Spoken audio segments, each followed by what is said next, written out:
starting at 1 a.m. Eastern, midnight Central, and 10 p.m. on the West Coast. I'll see you then, those of you on Dish and the cable home. See you then. Thanks for watching.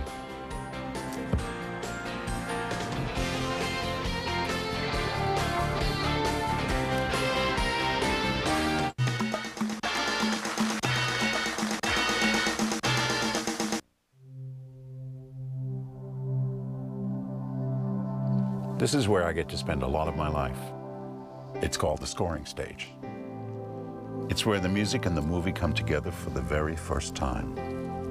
The director, the composer, the producer, and the artist form the ultimate collaboration. It's called the score. But when the day is over, and after the musicians have gone, there are always a few of us who stay behind and hang out. And that's my favorite time.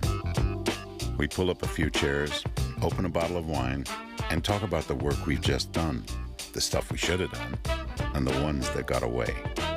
And that's the score. Tonight, we're joined by the multi-talented writer, director, actor, Rob Reiner, 5-time Academy Award-nominated composer Marc Shaiman, and musical guests Curtis Stigers, Darius Rucker, and Matthew Sweet, all held down by the Rob Mathis Quartet. Yeah. Somebody rolling now? Yeah. Okay, here's the thing.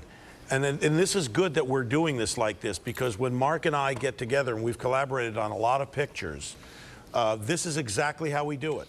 We sit in a circle like this, and there's usually, Phil, you're not usually there. No. Usually there's nobody in that seat.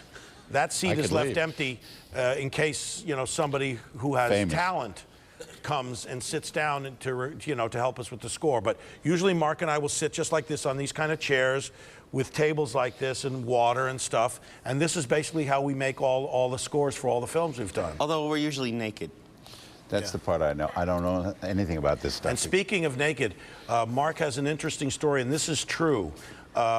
When Harry Met Sally, you know, Bobby Colomby, actually, who was the drummer for Blood, Sweat, and Tears, he was a good friend of mine, and I said, you know something, I'm looking for something different here, Bobby. I want to use standards for the film, but I want it to sound a little bit different than just the normal standards. And he said, there's this young kid named Harry Connick Jr. He was 20 years old at the time, and he plays great jazz piano, and he sounds like Frank Sinatra. I listened to this tape of his. I was blown away by it. I said, let's use it.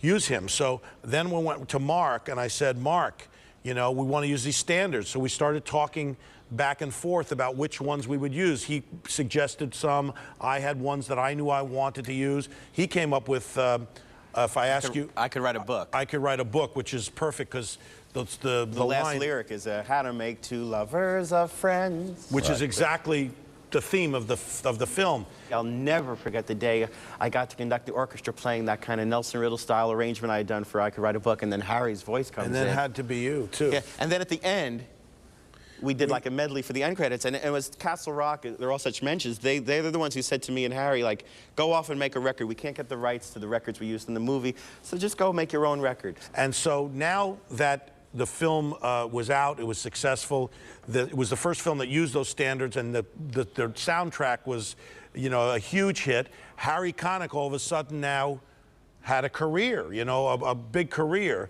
And Marc, who had done all the orchestrations for the stuff that Harry did, they hit it off and they became good friends. And so Harry asked Marc to come on the road with him and, you know, do all the orchestrations and lead the band and do his stuff. So you can take the next piece of this. I was mentioning to Rob earlier that the very first night of the tour we were in Boston, and I'd been up for nights working on something else, got there on a red eye, got to the hotel like at 6 in the morning, and they said, well, your room isn't ready till 2 this afternoon. They didn't book it until today, as opposed to... So there I am, so tired. And I call Harry's manager, said, you've got to do something. And she calls back on the payphone and says, they literally don't have a room. You're going to have to go stay with Harry until your room is ready. So I wake him up, and he lets me in at 6 in the morning. He's got his tousled hair. I just literally woke him up out of bed, and he looks kind of cute, Phil. You see, I'm funny that way. So anyway, so it's awkward. So But I get Harry is not funny that way. No. Yeah, that's what I figured. It's important we get that on the record. So I climb into bed. We're trying to act like this is like normal. And, well, You were in bed with Harry Connick Jr.? yeah. Is This that is what you're stuff I saying? never knew. I'm Were in you bed. naked? Were you naked? Well, I'm in my boxers. Was Harry naked? He's in his boxers and a Did t-shirt. any of your body parts touch any of his body parts? I feel like I'm Howard Stern here. Not in But- reality, but I did have a bizarre dream. It's so bizarre it may actually leave such a bad taste in your mouth. I had a dream that he was naked and had 3 penises. One was normal-sized, Yeah. whatever you can call normal. One was huge, and then one was like on the twig of a branch, like freakish, like Wizard of Oz, like. And I woke up like horrified at this dream, and then there's Harry. I kind of woke him up from my startledness, and I want to say, Harry, I just had the oddest dream, but I Harry, can I look at your penis? Yeah.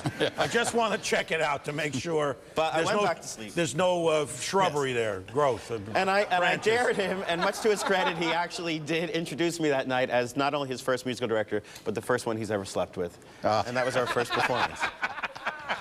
And it was great on tour with Harry to see that youthful audience be exposed to all these songs. They thought that Harry wrote them all, but it really gave one pride to realize that these great treasury of songs that were sort of being ignored for a long time were being appreciated once again. And I'm sure Mr. Curtis Stigers Yeah. will sing the hell out of It Had to Be You if given the opportunity.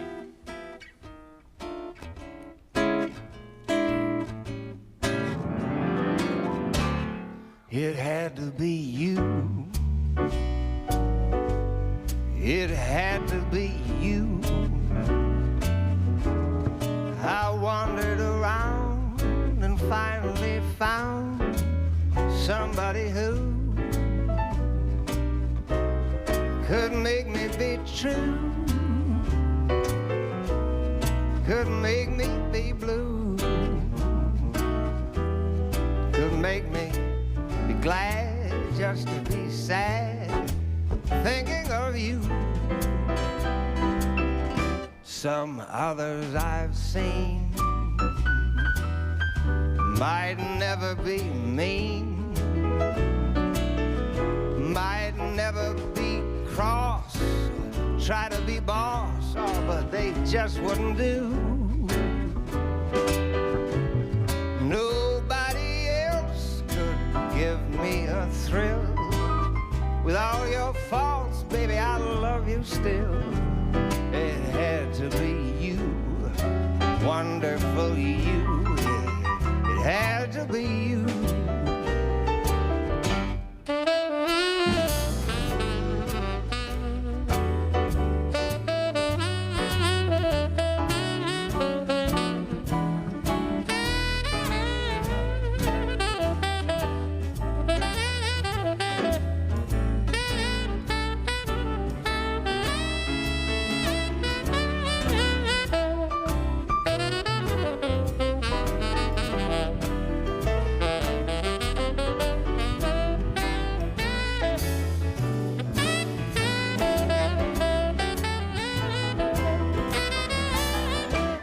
Some others I've seen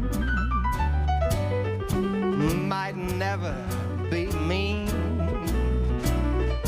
might never be cross or try to be boss. Oh, but they wouldn't do, they just wouldn't do, baby. Nobody else could give me a thrill. With all your faults, I love you still. It had to be you, wonderful you. Yeah, it had to be you. Oh, yeah. It had to be you, baby. It had to be you. Just you.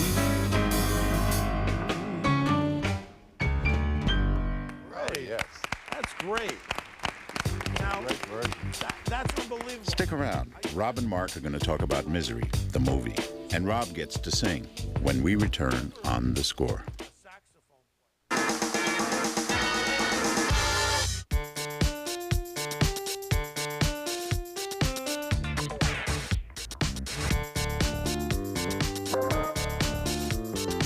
OnStar Emergency. I need some sugar. All right, sir. I can't drive anymore. I'm going to notify emergency services for you, okay? I'll be right back with you, sir. Police department. Yes, I have a subscriber calling in. I believe he's going into a diabetic shock. We're not getting any voice response from him. Okay, I'll send an ambulance. Okay, sir. I'm going to stay with you until help arrives, all right? I don't know. Just try to stay calm. I've got help coming to you. OnStar is available on over 50 GM models. To learn more, visit OnStar.com. Is it gay in here, or is it just Trio?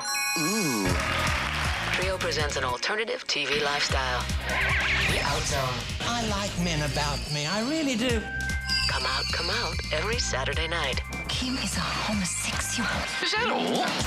Nothing but dames, divas, lots of drama, and at least one old flame. Hey. Spend Saturday nights in the Out Zone. Every weekend at 9 Eastern, only on Trio. Pop Culture TV.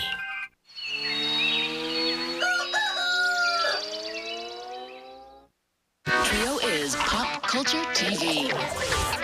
It's an ugly haircut. Every weeknight at 9, watch another story from the front lines of pop culture on 9 Sharp. I don't enforce morals, I enforce laws.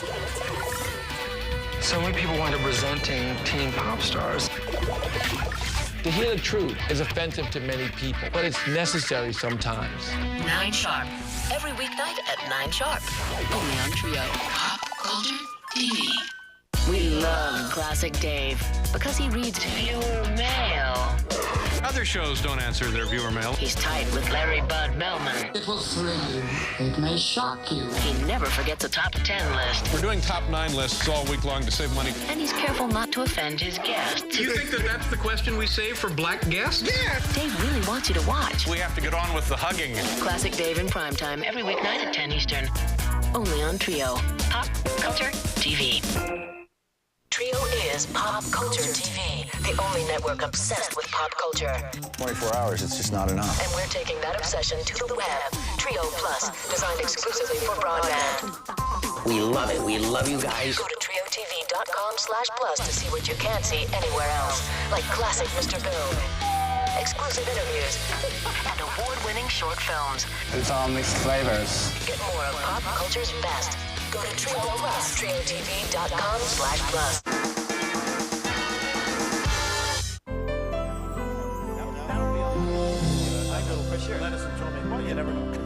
I got to start with your beginnings because both of you guys are incredible collaborators now. But I mean, you start out as like a prodigy, right? Did you with comedy? I mean, when people ask if I was a prodigy, it seems I shouldn't be saying anything like that. But I was a show business prodigy. I mean, I played piano really well, and if I'd practiced more, I could have really been a classical whiz. But more than that, I just understood timing and matching music to a moment, or, you know, when I was a kid, it was a matter of the cat walking across the floor, or someone coming in the room at a party. I just always could play the right thing or whatever. And that's what is so great for me for movie music. I think of the movie as just a singer, because that's what I really am at heart, as an accompanist. I work with Bette Midler, or even I met Rob through working with Billy Crystal as an accompanist. He saw me play for Billy. We worked on one special, saw us kind of making up a song, and then he went to see Billy's HBO special where Billy goes to Moscow. And he called me the next morning after seeing this HBO special and said, "You want to score Misery?" See, I think that funny people are the smartest people. From what I have seen in my travels in the world, the people who are funny people, who have a take on the world, their take on the world is the smartest take. And Marc is a really smart person, and anybody who has the music ability that he does and has the intelligence that he does is going to be able to figure out how to do whatever is thrown at him. And I don't know any composers as versatile as Marc. I mean, there are a lot of great composers, but none as versatile as Marc. I think the compliment. And it's also fun to work with him. I mean, it's a fun experience, and that's part of it too. You know, you become friends with somebody and you share things with somebody, and that also informs the work and makes the work better and better. So, you know, I mean, as long as he's around and as long as I'm making films, I would just make with him. God bless you. Yeah. So your mother should feel better. Because it's all about making your mother feel better. One day I called my mother, maybe too proud of myself years ago. She said, so what'd you do today? I said, well, I rehearsed with Billy Crystal all day, and then I worked with Bette Midler all night tonight. And she said, well, maybe through them you'll meet someone important. Yeah. The collaboration in your lives is what I'm interested in. Right. It's a thing that, you know, I only share for 3 weeks, 2 weeks, 6 weeks, depending on if I'm making an album. Right. But a score is something else. There's nothing like it. Yeah, a score is something else, and the reality is the collaboration and the creative efforts that go into making a score happen long before you hit the scoring stage. By the time you're at the scoring stage, you pretty much have, it's very much unlike an album, in that an album can be created during those sessions. Right. And they can be anywhere from, you know, a month to many months, sometimes a year, to create an album. But a score, you know, you have so much money that you have to do it. You have hired many, many musicians. They're on the clock. Those are costly hours to make a score. So all of that stuff is worked out pretty much in advance. That's not to say we can't make changes once we hit the scoring stage, and many times we do. But we are at that point so you know, connected to each other and so familiar with what these pieces, these cues are, that we can make changes pretty easily, and it doesn't take a lot of time. It's easy for him to say. Yeah. No, the changes, you're very facile at making those changes. Some are more facile, I think, than others, because I'm also obstinate. That's a problem. But no, it's... The cue I think that you actually have to show today from Misery is one of my strongest memories of Rob and changes on the scoring stage, because written this very energetic cue as James Caan is trying to get back to the bedroom when he hears that Kathy Bates is pulling up. But I remember at the scoring stage, the orchestrator had taken like the third section. There's sort of like the same thing happens kind of 3 times with variations. And we had varied the third time maybe too much for Rob's ears. When he heard it, he loved the vigorous strings in the first 2. And my memory is that in the third time around, as she's getting real close to the door, the orchestrator and I had put it more with woodwinds, doing this kind of harried rhythm. And Rob was like, no, no, no! Pardon me, song. No, no, no, no! You gotta help me with the strings. You gotta with the strings. You gotta do it like the other ways. You gotta do it the other ways. We're like, oh, geez. And meanwhile, it was my first movie. I didn't know how to make these huge changes. And so we took, like, section 1 and put it where section 3 was. But meanwhile, I had hit, and perhaps maybe hit too much, because that's always a fear of, you know, her hand on the door.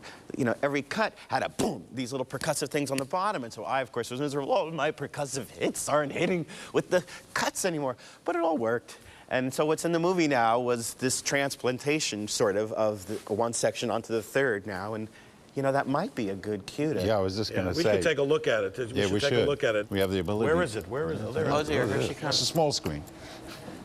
Yeah.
Just the kind you asked for. Paul, you're dripping with perspiration. Your color is very hectic. What have you been doing? You know damn well what I've been doing. I've been sitting here suffering. I need my pills. Poor dear. Jeez. Unbelievable. It's great, too, because it's a very long cue.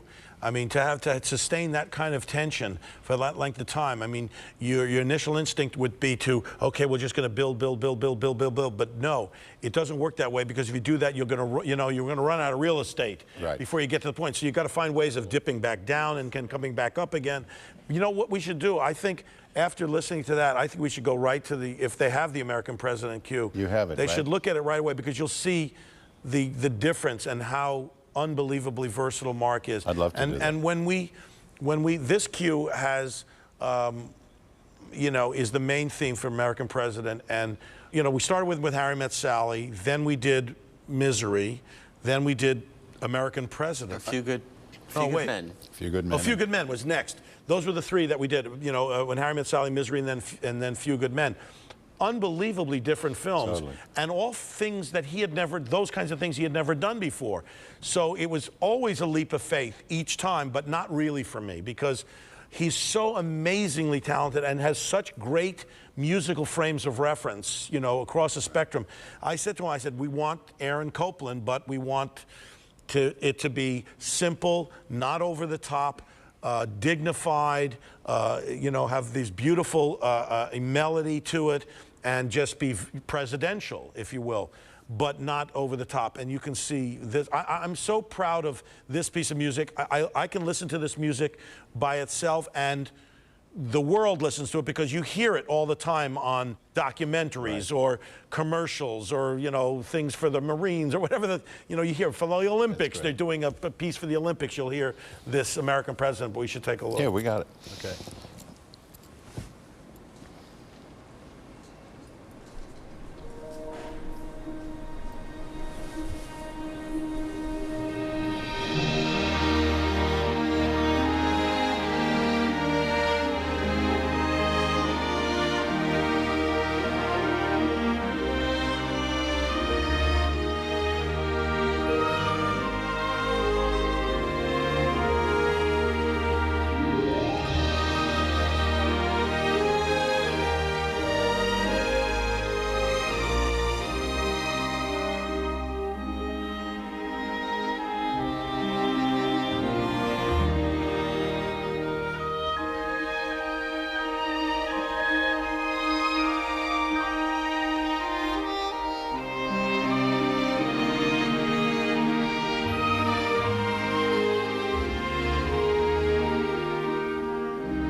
Incredible.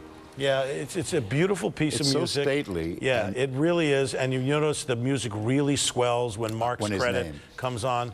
That's intentional. See, he can control that. He's a composer. And you know about hits, when the music hits at a certain point. Just when his name, it hits that point there. Use some nice passing. Don't go away. Rob and Marc tell us about their day with Eric Clapton. And Darius Rucker's got a song for us right here on The Score.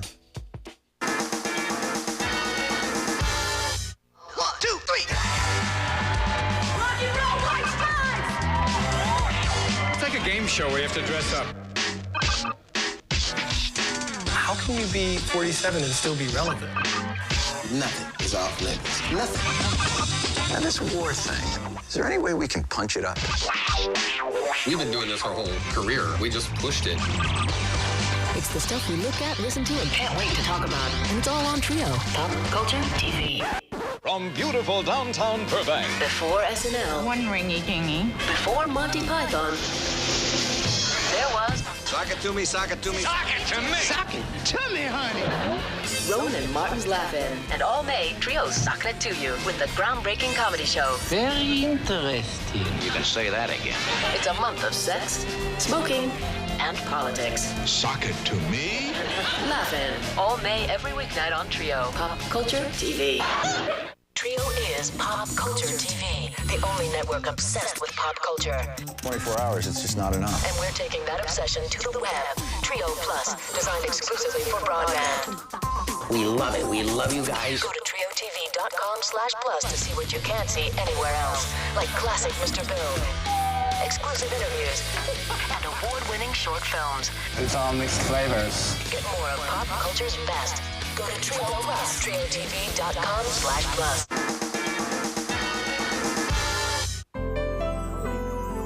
That's it. And do you find, this is always something I've always wondered. Do you find that the restriction that you have, knowing that you have to fit a piece of music into a spot in a film, and that there are certain things you want to stress and not stress, do you find that it hurts you, or in a way frees you? No, in a way frees you, because, I mean, just someone on the plane the other night was asking me about it, and I was saying, you know, I can't even imagine what it was like for a classical composer to just sit and create these long pieces of music just from what's in their heart and their mind. I mean, I have things in my heart and my mind, but then it's so great that I have this movie in front of me. So if a scene only has 16 seconds to state something, it's nice. You're limited at least a little, because music is just so limitless. But the reason I asked that question is because, you know, you are restricted by, you know, a time that you have to do it in, and you have to have certain feelings that you have, and you want to make sure that those feelings are expressed in that little time. And it brings me to the experience that we had with Eric Clapton, you know, which right. The two of us collaborated with Eric Clapton on The Story of Us for the score. And, you know, that was done in a very different kind of way, because I knew I wanted something very spare and different for that movie. I didn't want a traditional kind of score. I didn't want songs, if you will, that you hear so many times using source music. I wanted something very distinct and original. And Eric's, you know, guitar playing, you know, he's the best in the world, and he has a very distinct you know, voice with his guitar. Yeah, and I, you know, took a long shot, like a crazy long shot. I'd never met him. I knew who his, his publicist here in Los Angeles. I called her up and I said, you know, I'm interested in Eric Clapton for this. And she said, well, you know, send him a tape, and you know, he'll look at the movie and he'll decide. And I thought, oh well, here we go. So I sent the tape to London, where he was. And I hadn't heard for 2 weeks. And I thought, well, that's it. You know, I mean, either he didn't see it, he never looked at it, or he looked at it and he didn't like it. I figured it's a rock and roll guy, you know, he's never going to think. Just as I'm saying this, I'm not exaggerating, this is exactly what happened. A DAT, you know, a little tape that, you know, was plunked on my desk. It came from my assistant. And I looked, I said, what's this? They said, this is from Eric Clapton. And I open it up and there's a little note, and it says, I loved your movie, and I put this theme down, and, you know, tell me what you think. Tell me if you think it's okay. I took that DAT, I ran upstairs to the cutting room, I played it up against the picture, and I went, this is unbelievable. I mean, so in that 2 weeks, basically, he had watched the film a couple of times, noodled around with his guitar, and came up with the theme that we used in the film. And then I thought, well, you know, I figured, well, Marc, you know, what can we do? You know, here we've got this theme. He says, ask Eric Clapton if he wants to play on it. And I said, oh, you're gonna get Eric Clapton. So I call him up, and he says, yeah, I'll come and play.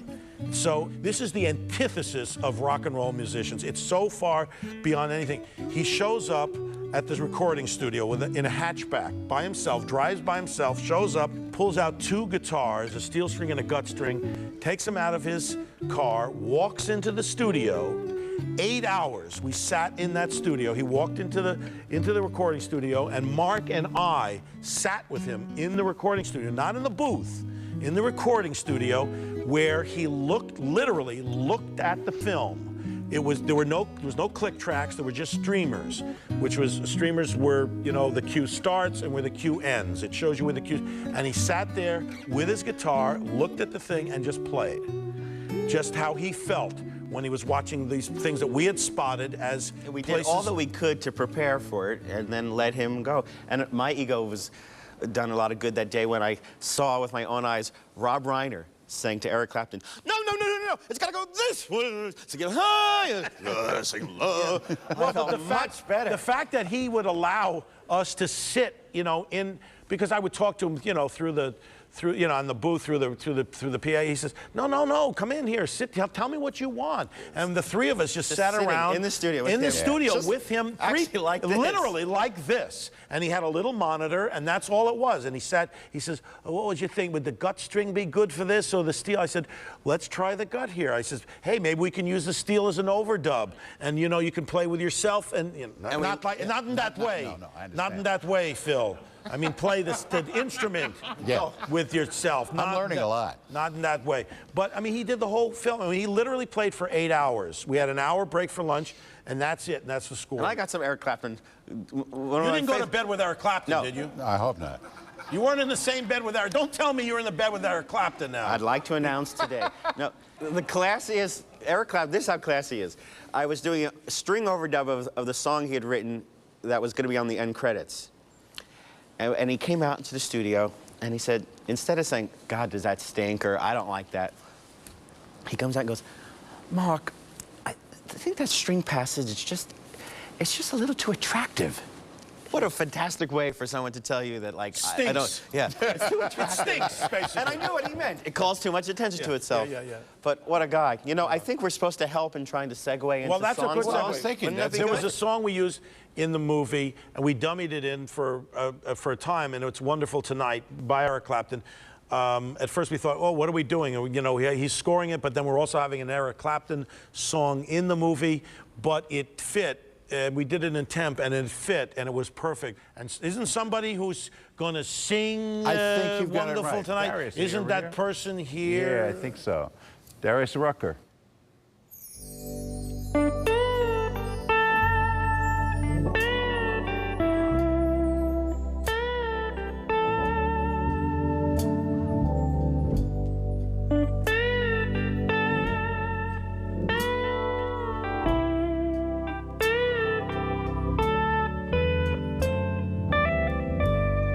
It's late in the evening, wondering what clothes to wear. She puts on her makeup, brushes her long blonde hair, and then she asks me, do I look alright? And I say, yes, you look wonderful tonight.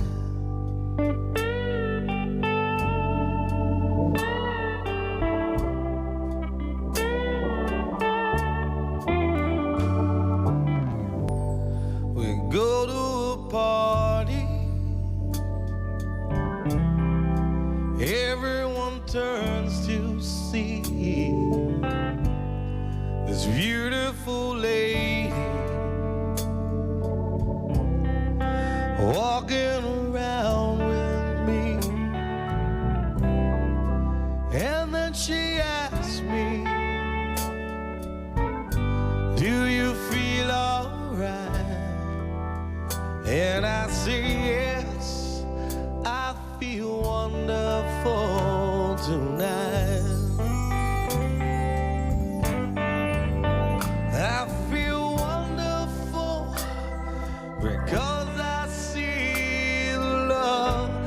that's in your eyes, and the wonder of it all is that you still don't realize how much I love you.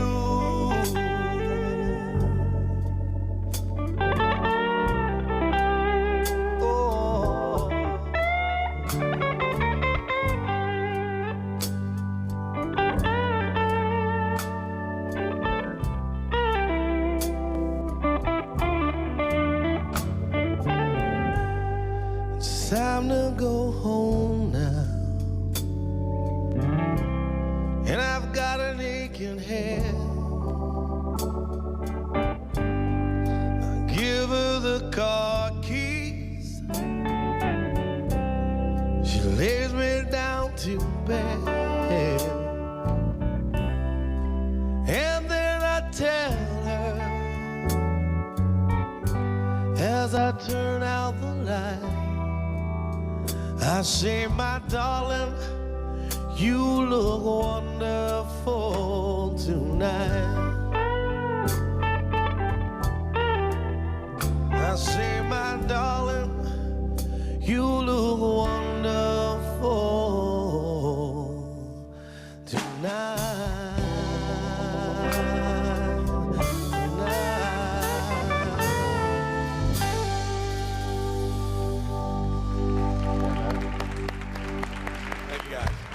Thank you, Darius.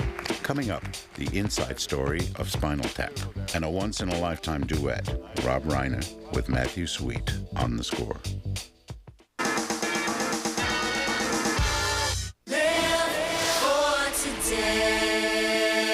All this week, we'll make someone's dream come true. Live for Today on NBC. 1, 2, 3. It's like a game show where you have to dress up. How can you be 47 and still be relevant? Nothing is off limits. Nothing. Now, this war thing, is there any way we can punch it up? We've been doing this our whole career. We just pushed it. It's the stuff we look at, listen to, and can't wait to talk about. And it's all on Trio. Pop Culture TV.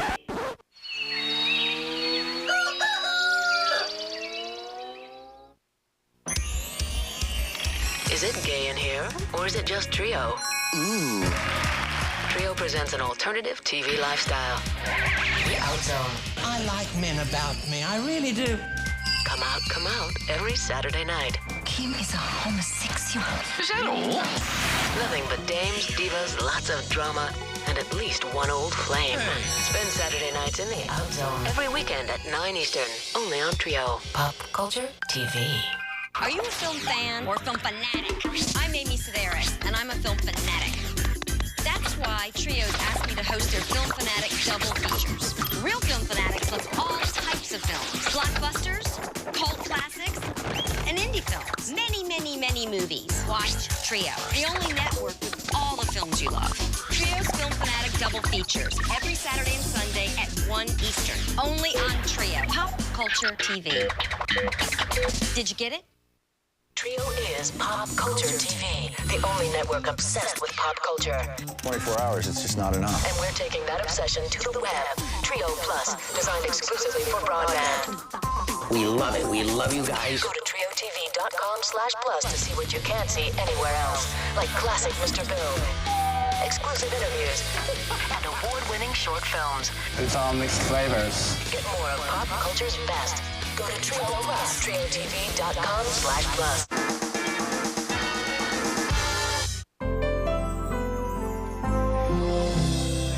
Hey, Norman.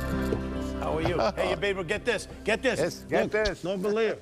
Norman Lear. Get this, Norman Lear. This is who Rob Reiner slept with in the early days. Hello. This is where we did All in the Family for 5 years, not in this stage, but right across the way for 5 years at Television City. Norman, how you doing? God, great listening to you guys. It's wonderful. Let me tell you about what Norman Lear did and why Spinal Tap is on the screen and why it's become a film that people think about. Cut tape. No, don't cut tape. No. Stand over here. I'm going to embarrass you. No. you know, I tried for a long time to get Spinal Tap off the ground. I had a hard time. I couldn't, you know, I got close a number of times. Every studio passed on it. Eventually, I got it to, it was Avco Embassy at the time, and the guy who was running it at the time, Frank Capra II, said he would distribute it if I could get financing. Well, I was able to get financing based on that. And then Norman Lear and Jerry Perenchio bought Avco Embassy. And a lot of times what happens when the new people take over studio, they scrap a lot of the projects that are already in development. And a lot of the projects did go by the wayside. And we didn't know, I didn't know if Spinal Tap was going to go or not. And I talked to Alan Horn, who was working now, head of Warner Brothers, one of the founders of Castle Rock. And I said, Alan, and he was a little bit, he didn't know about it, if he was going to do it. I said, Alan, let me just talk to Jerry and Norman and just give them my pitch for why I think it should get made. So I went in the room, and there was Norman and Jerry and Alan and a few other people, and I go into this crazy, you probably know I'm a very subdued kind of guy. Yeah, of course. I'm very quiet, you know. I go crazy, I'm yelling, I'm waving my hands, I'm talking, I'm screaming about why you gotta make this movie, and it's just the movie you gotta make. And I leave the room, and from what I hear, Norman says to everybody, he says, who wants to tell him he can't make this movie? And he was the one who said, let's go ahead and do it. And so we finally got to make the movie, and the rest, as they say, is, you know, boring history. Not really. Yeah. Not really. You know. Anyway, see you, Norman. Thank you, Norman. Stand By Me. Stand By Me, Let me yes. ask you this. When you look at a movie like that, and you do an old Buddy Holly song, is it because of the placement of the song, because you like the song? Do you do it because it tells the audience what period of time this took place? Is this early 60s? I mean, sometimes the calendar comes into it for me, but well, I'm just curious. What I did was, the movie takes place in 1959. I grew up on rock and roll. I was the first generation to, you know, to know that Jerry Lee Lewis recorded for Sun Records, and, you know, that the Everly Brothers were on Cadence, and I could tell you the flip side. I mean, I was that weird guy in Diner who could tell you who was on what records. And so to me, it was an opportunity to use my favorite songs, the songs that I liked that also had to fit into the fabric of the movie. You couldn't just take any songs, because I also like Witch Doctor by David Seville and the Chipmunks. There was no place for that, for that song. But Every Day by Buddy Holly was a song that fit perfectly into this little piece where they're moving from one place to the other. They're on the move, and they wind up at this bridge across a river, and the little piece of music fit in perfectly there. So I used Every Day by Buddy Holly. A friend of ours here. Somebody's going to sing Every Day. Somebody who could bring this back. Somebody, not just somebody. Just about Matthew Sweet. Matthew Sweet is somebody who's going to sing it. And Rob, maybe you going to come sing it with me? You want? Yeah, you want me to sing it? Yeah, I think I stink, though. Oh, you know? boy. I really stink. No, but this is we what talked about your singing. So. Yeah, well, it's not good, so yeah. you know. You sang it great backstage. Yeah, you got to bear with me on this one. I guess we'll. And I don't know the I don't really know the lyrics too much. It's to this. okay. We got to get over on this side. I don't either, so we'll be all right. All right. Yeah, and the lyrics for Wonderful Tonight. That's not going to help. That won't help us on this. Yeah. Right? Okay. No.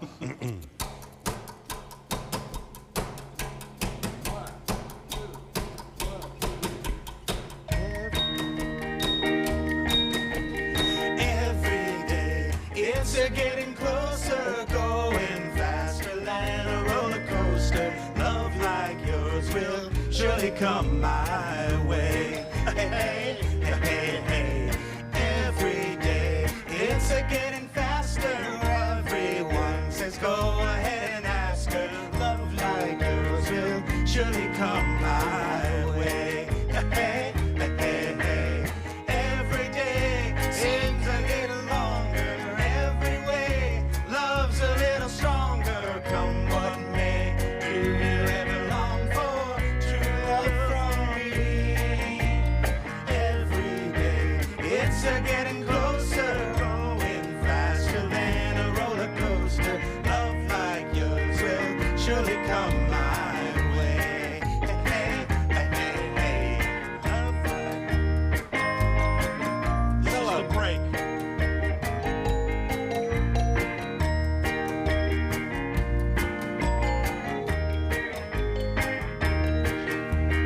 Every day seems a little longer. Every way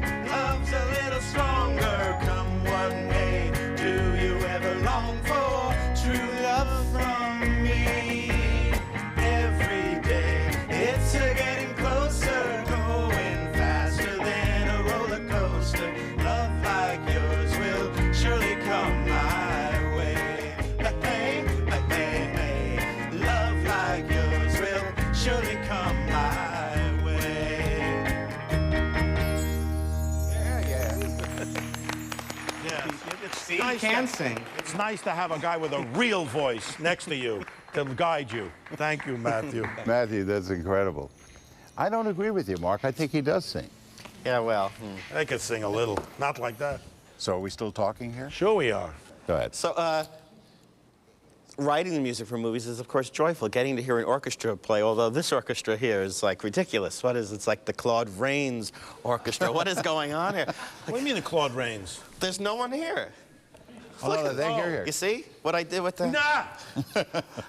Here, Albert Brooks, I did the movie Mother, and he was like, what is with these 10-minute breaks every hour? I mean, I said, well, Albert, it's the union, it's musicians' union. You have to have a 10-minute break every hour. He goes, thank God airline pilots don't have the same union. The important thing for score, the way I look at it, is I look at it the same way I look at acting and writing and set decoration or production design. It should all be kind of seamless.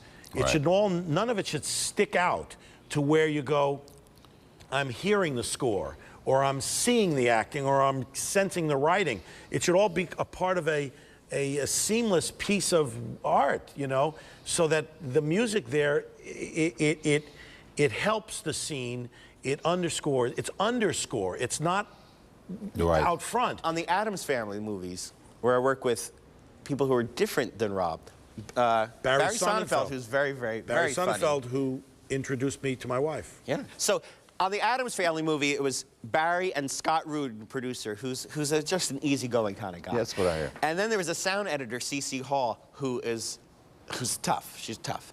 And that was my first experience with this constant argument about the level of sound effects in movies, an argument that never comes up on Rob's movies.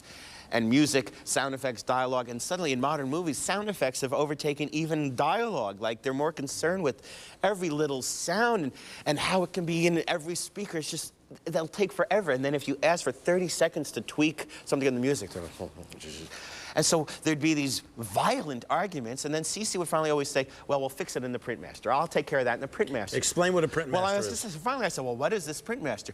At the end of the dubbing of a movie, at the dub, they have everything on a separate track. Everything you can imagine. Everything is separated. And then as they mix it, they finally mix it down into 3 separate elements. Music, dialogue, and effects. So on that very last pass, called the printmaster, they can still raise or lower things, but only everything. If they raise dialogue, they're going to raise whoever's talking in the background. They can't raise elements of the music. They can't raise elements of the sound effects. They can only raise all of the sound effects that have been built together, or all of that music cue. In other words, you can't differentiate, ooh, I'd like a little bit more piano here, a little bit more strings here. That already has been married. So you can, but you can raise the levels of either music, effects, or dialogue. And then they'd always say, okay, Cece will fix that in the printmaster. I'm like, well, are we going to trust her alone with the printmaster? I'd go see the movie later, and they're like, oh my God, she won. Cece would always win by being at the printmaster.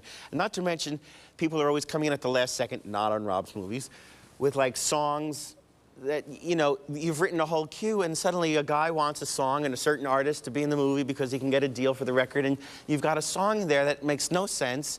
It doesn't play for the scene. It's like, why is it in there? But it's got to be in there. And they put that in there in the printmaster. And so finally, one day I was moved to write this song, which I will sing for you now. I'll start here on the chair and perhaps stand. But hit it! In Mad Magazine tradition, sung to the tune of Goldfinger. Print master, sound in suits, alone with the mixing crew. There goes my cue, a music disaster. You'll hear songs from bands you've never heard before, but not my score. When the actress on screen comes around, every hair on her head makes a sound. But her theme that they once loved, they now will replace. Enter baby face, 'cause it's the print master. That montage I slaved over now is gone. In its place, Celine Dion. But I know the doves must move faster. So I'll go, but first I'll beg through my funk. Diane Warren, you punk.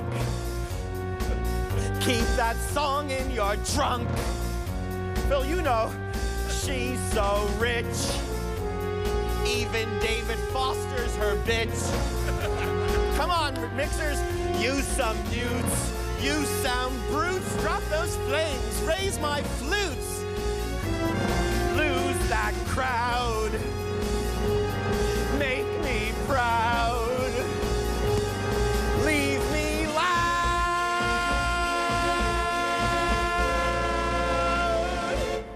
All right.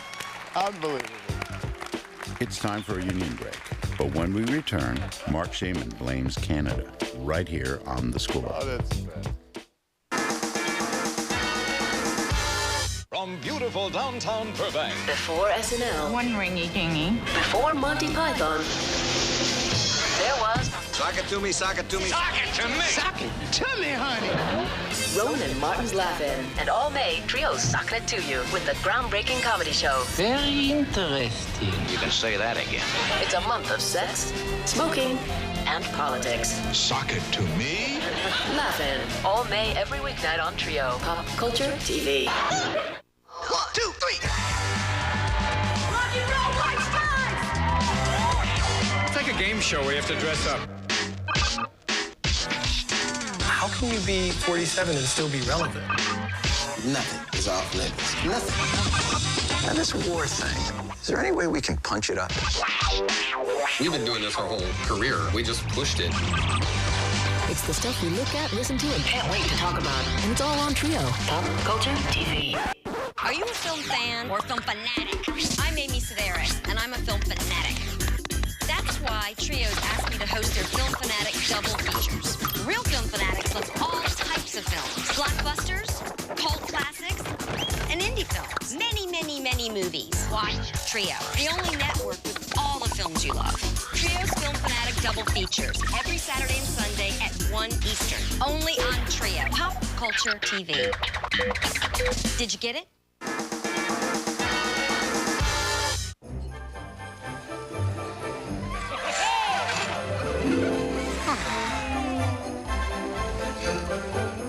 Hey, where have you guys been all day? Oh, nowhere. We just went to go see the Terrence and Phillip movie. How'd you get in? Hey, stop crowding us, you masters. Wow. Yeah, you're all a bunch of ass-ramming uncle Ooh. We've got to see this movie, dude. When South Park comes along, right? I mean, this has got to be insanity because you've done all the musical things in the I 10 think years. South Park is right up his alley. Yeah, that was the greatest, you know, that was the... I'll never have a gig that I'm so well suited for as South Park was. I mean, I got to write music, write lyrics, arrange music, orchestrate, have a sense of humor about it all, and yet take it seriously, because that's something that I think we all do, that we know how to always poke fun at the things that we love the most still, and you always have to be able to have a sense of humor about it. To be reverent and also make fun at the same time. And Trey Parker, who created South Park, along with his partner Matt Stone, Trey, he is, you know, that word that's used so much, a genius. He is a genius. I mean, he created it, he writes it, he does the voices, he drew it, he wrote most of the songs, and he would write like a verse and a chorus. And then what was so amazing, as a collaborator, you'd think someone that unbelievable would be just the opposite, but then he'd say, once he knew that I got it, somehow he accepted that I got it, he would just say, here's a verse and chorus, now run with it and finish it. And sometimes I would literally not even have to send him a tape of what I'd done. I would just record it, and it would be sent to the animators.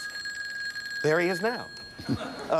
It's Canada. So that trust, to have that trust with your collaborator, it was unbelievable. And there were scoring sessions on that movie and he was the director of the movie, where I was by myself with the orchestra. Now that had never happened.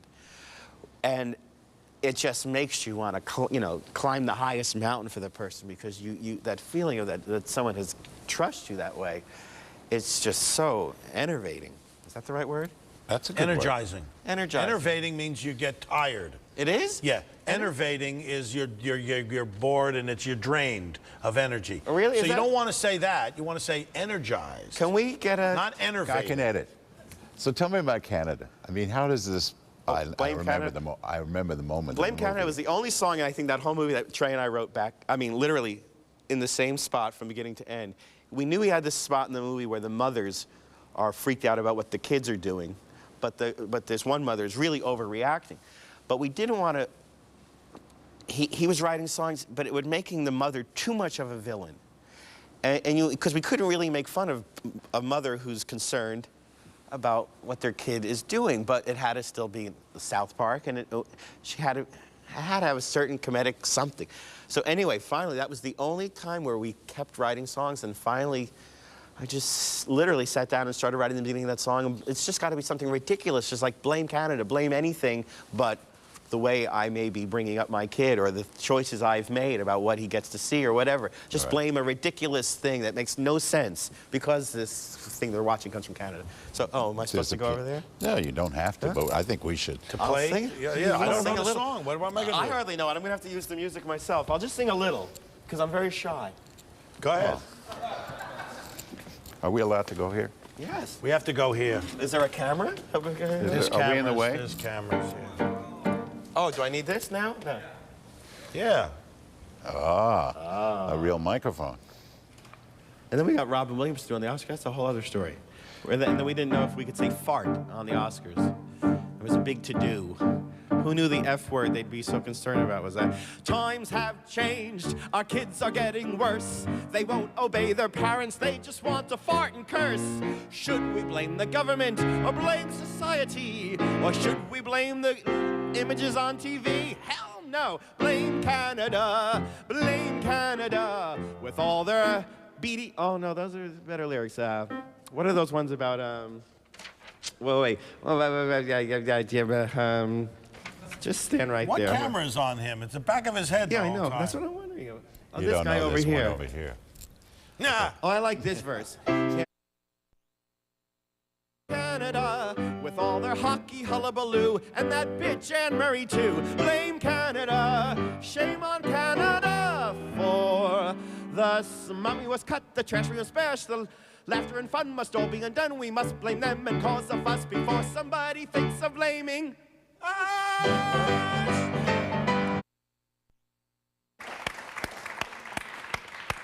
When it was knew we could only submit that song, although everyone wanted us to submit a certain other song that has to do about uncles. But we knew there was no way that such a song would be sung or nominated. Well, we could get cut off the air if you start that way, and I could say goodnight. Okay. Would you really want? No, I'm joking. No. Oh, yes, he is. This is What else do we need to cover? Nothing.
This is where I get to spend a lot of my life. It's called the scoring stage. Together for the very first. The director, the composer, the producer, and the artist form. It's called the score. But when the day is over, and after the musicians have gone, there are always a few of us who stay behind and hang out. And that's my favorite time. We pull up a few chairs, open a bottle of wine, and talk about the work we've just done, the stuff we should have done, and the ones that got away. And that's the score.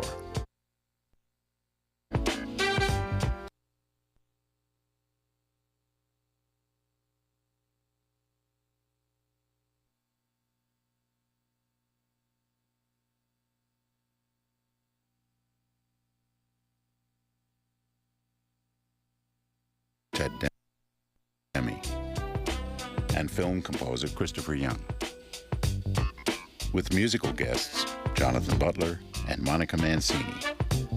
All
It was an odd way.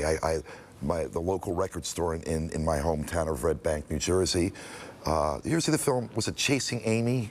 Yeah. Which film I'm talking about? That was shot in Red Bank, and this record store I'm talking about is featured there. So I go in there, pick up this record called The Fantasy Film World of Bernard Herrmann, and I go, oh, movie music. I didn't, movies, yeah, they have music, don't they? So I go back and put this record on, the stereo, and it was one of those situations. I wish I could go back in time, Phil, because there's those moments where you put vinyl, the needle on the vinyl, and within the first 5 seconds you hear something that's like the missing link in your life. Well, this was the missing link, and then that begat and developed an interest and a love for his music, and then, oh yeah, movies, they've got music, yeah. What was your favorite music in movies? I mean, what tempts you two guys? I mean, when you came up as an actor. When I grew up, my father had an unbelievable 78 collection. So I kind of grew up listening to all the great singers and big bands and Sinatra, Bing Crosby, all of that stuff. Right. And in fact, to this day, I have that collection now. It's pretty extraordinary because he was so, he kept it so pristine, you couldn't touch it. And now I wipe my fingers all over it. No, I'm kidding. But it's a pretty incredible collection. And so I kind of grew up listening to all kinds of styles of music. But I think in terms of scores, there's just certain scores that to this moment, I hear them and they're just extraordinary. Lawrence of Arabia is one of the most incredible scores because it just enhanced everything dramatically about that film. There just didn't seem to be anything about it that didn't fit with the scale of that film. Well, it was like, for me, like we talk about scores, there's a bunch of them, but recently you talk about the classic themes, a few very obvious ones that you never get out of your head. Like I just got the DVD collection for The Godfather again. You listen to that score, which is really obvious to say, but it's phenomenal. And like that score is just amazing. And then Taxi Driver to Bernard Herrmann, like when you hear that score and how big it is, like in a Scorsese movie to have like dun dun dun, like it is really raining on you. It's tremendously powerful. And like all of Fellini's movies also, just amazing. He was he really married music. There's just, and a different type of music too, like, you know, Nino Rota, who also did The Godfathers, you know, like, so those scores are in my head a lot. And, you know, just because I've been watching a lot of movies from that era lately in the 70s, like, you can point back to two movies for me, American Graffiti. Right. That in terms of use of songs in a movie, that movie has wall-to-wall songs, no score, wall-to-wall songs, which at the time no one had ever done before. And it's really, you can listen to it again, and it's, you talk about when it doesn't match, it matches perfectly in that movie. Yeah. Like Lucas did an amazing job. Like to me, like that's my favorite movie he did because it's a really progressive idea that worked well. And then, you know, like in the same decade, like Saturday Night Fever, you know, you talk about music in a movie. Could you sing that? Because I love when you do that. Only if you dance for me. Just do the twirl. It took me 2 hours and please don't ever forget the score for the score. The score, it's you know, pretty good score. Exactly. But you know, those were good ones. And then, but when he was talking about the first thing he remembered, like for me, I remember seeing Jaws, you know, as a 13-year-old, and hearing that score come up, and being scared out of my wits. You know what I mean? The movie is great, but that score just takes it to a whole different level. So I think every composer fantasizes, every film composer fantasizes about that moment when they'll be able to write, you know, if it's no more than two bars, you know, great, 16 bar. Sometimes it probably is 2 bars, you know what I mean? Like it just keeps repeating. Yeah, exactly. It's how it's used. The most dramatic. Eternally ingrained in the public's memory. Yeah. Man, it would be. I would be in ecstasy if I happen to go to a theater and out comes the audience and they're whistling this theme, and you know you've done your job. You know. When we return, Christopher Young scores the shipping news right here on The Score. Oh, that's all right.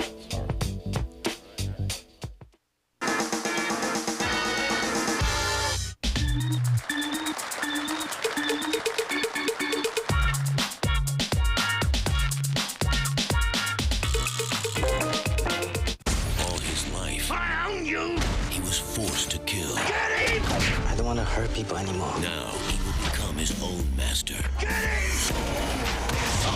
Jet Li. Unleashed. Rated R. Starts Friday everywhere.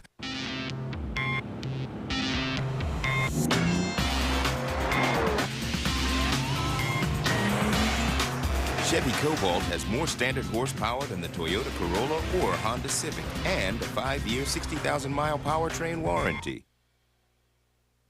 Cobalt, an American revolution. Have you pushed the hot button yet? See your local participating Chevy dealer today.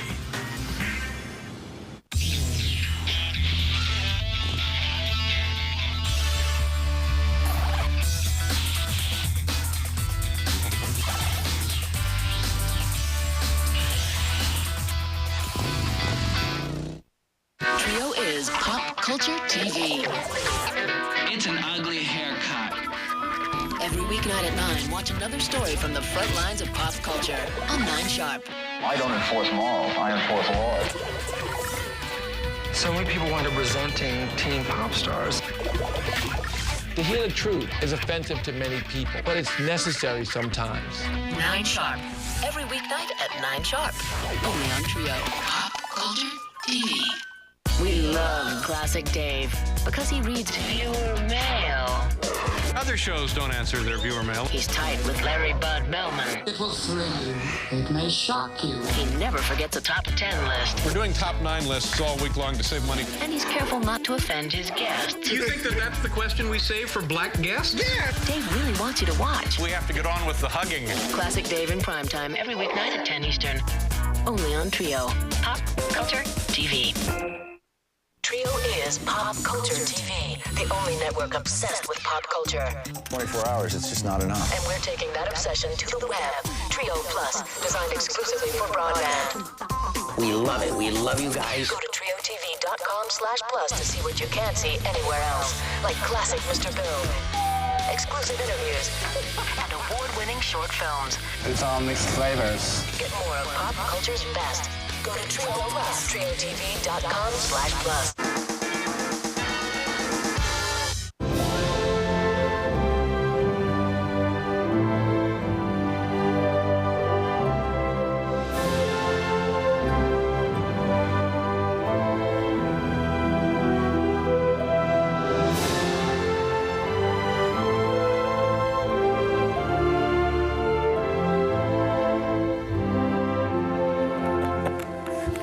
Your new movie. Yes. You remember? You made a movie? The Shipping News. The Shipping News. Lasse Hallström wouldn't let you read the book? This is correct. This is incredible. Yeah, it is. Why wouldn't he let you read the book? He was afraid that now that he'd completed the movie, that it might take me down the wrong river. You know, he'd rather that I wait to see the movie and let my ideas formulate based on his interpretation. Gosh, he didn't do that with me. Well, he didn't have a movie at the time. Did he let you read the script? Right. No, I don't read the script. Well, you just act. Right I just there. show up. I mean, He's good, I'm man. lucky if I get sides. He's good. He's good. He is good. Oh, forget about Phil. it. I know. And that's unusual. That is kind of unusual. So you used a whole bunch of obvious, for this movie, ethnic instruments. Yes, I did. The first thing that was brought to my attention, I didn't really know anything about the music of Newfoundland.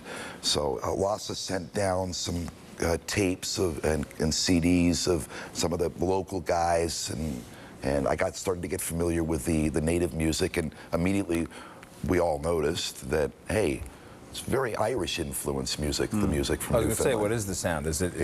It's pretty much Irish. Huh. Like what instruments? Like what are Well, okay, this was the fun thing, is that it enabled me to open up, you know, the toy box, and I got to use some of the obvious contestants, the penny whistle, the Irish fiddle, the Uilleann pipes, which are the bagpipes. Right. But at the same time, I started to explore instruments that would sound as if they were of the same family. So I ended up incorporating a concertina.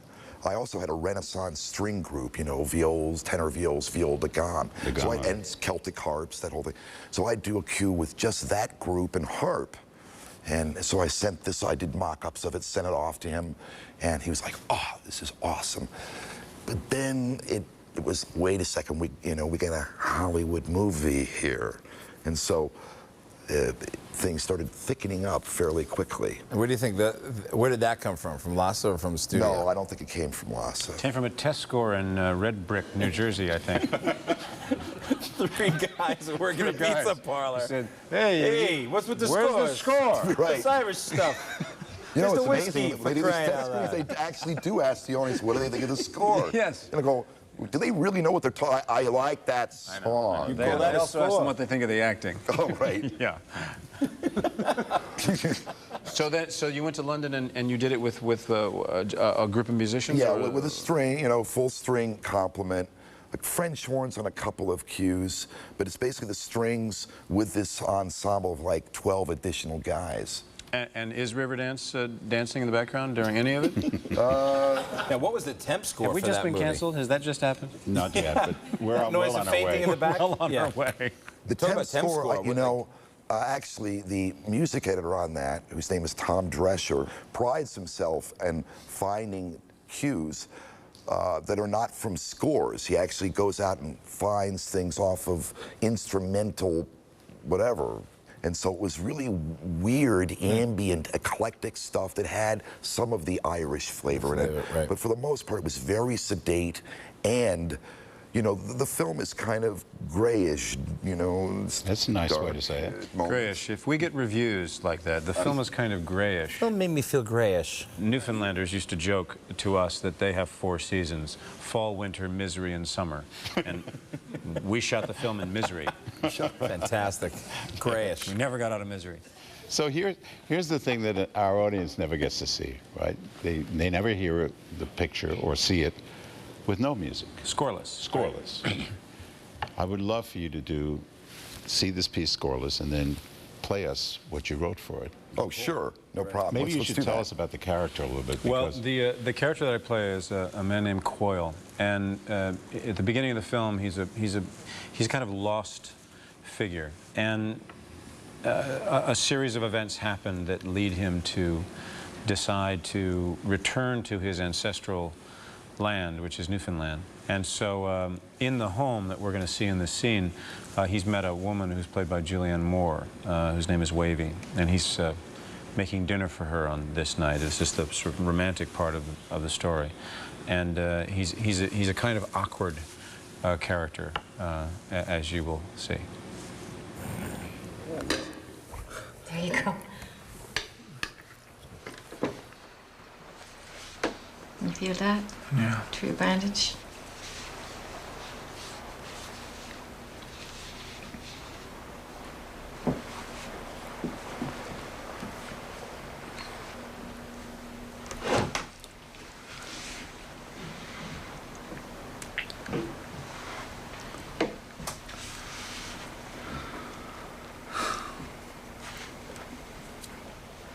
What?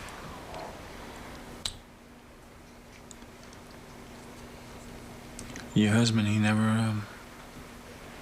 never cooked your meal. Why are we talking about my husband? Because I understand. You said it's 4 years ago and it's yesterday. I understand that. My husband's not who we're talking about, right?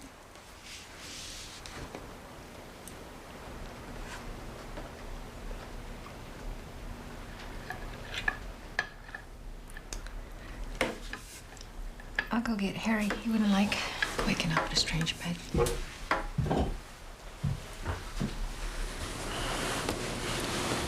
So, well, it's certainly the best hair I've ever had in a movie.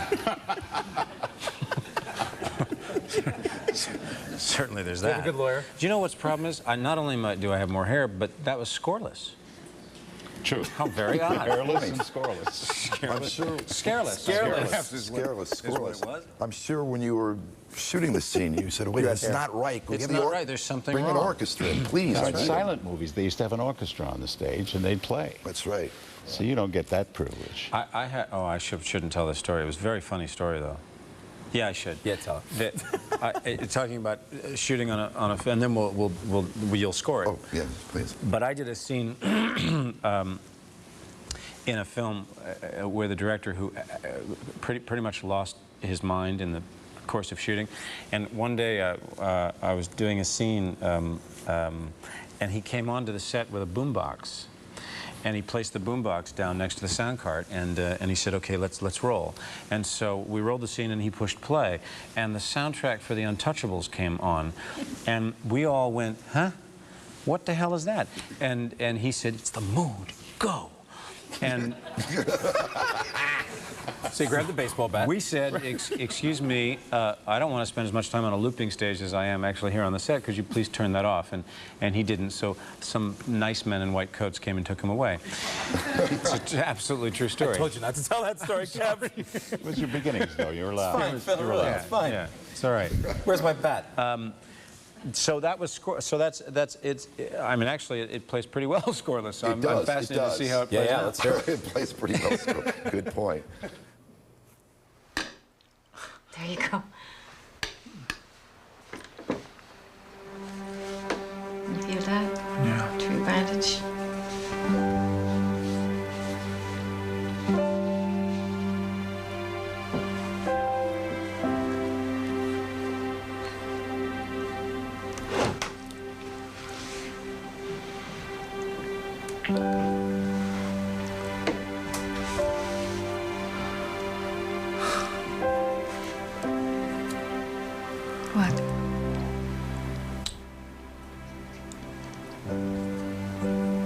Your husband, he never cooked your meal. Why are we talking about my husband? Because I understand. You said it's 4 years ago and it's yesterday. I understand that. My husband's not who we're talking about, right?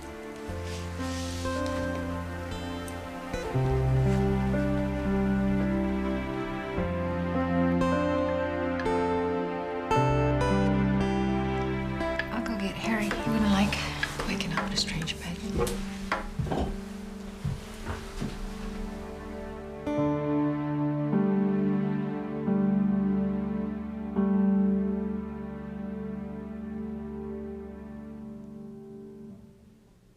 Yeah.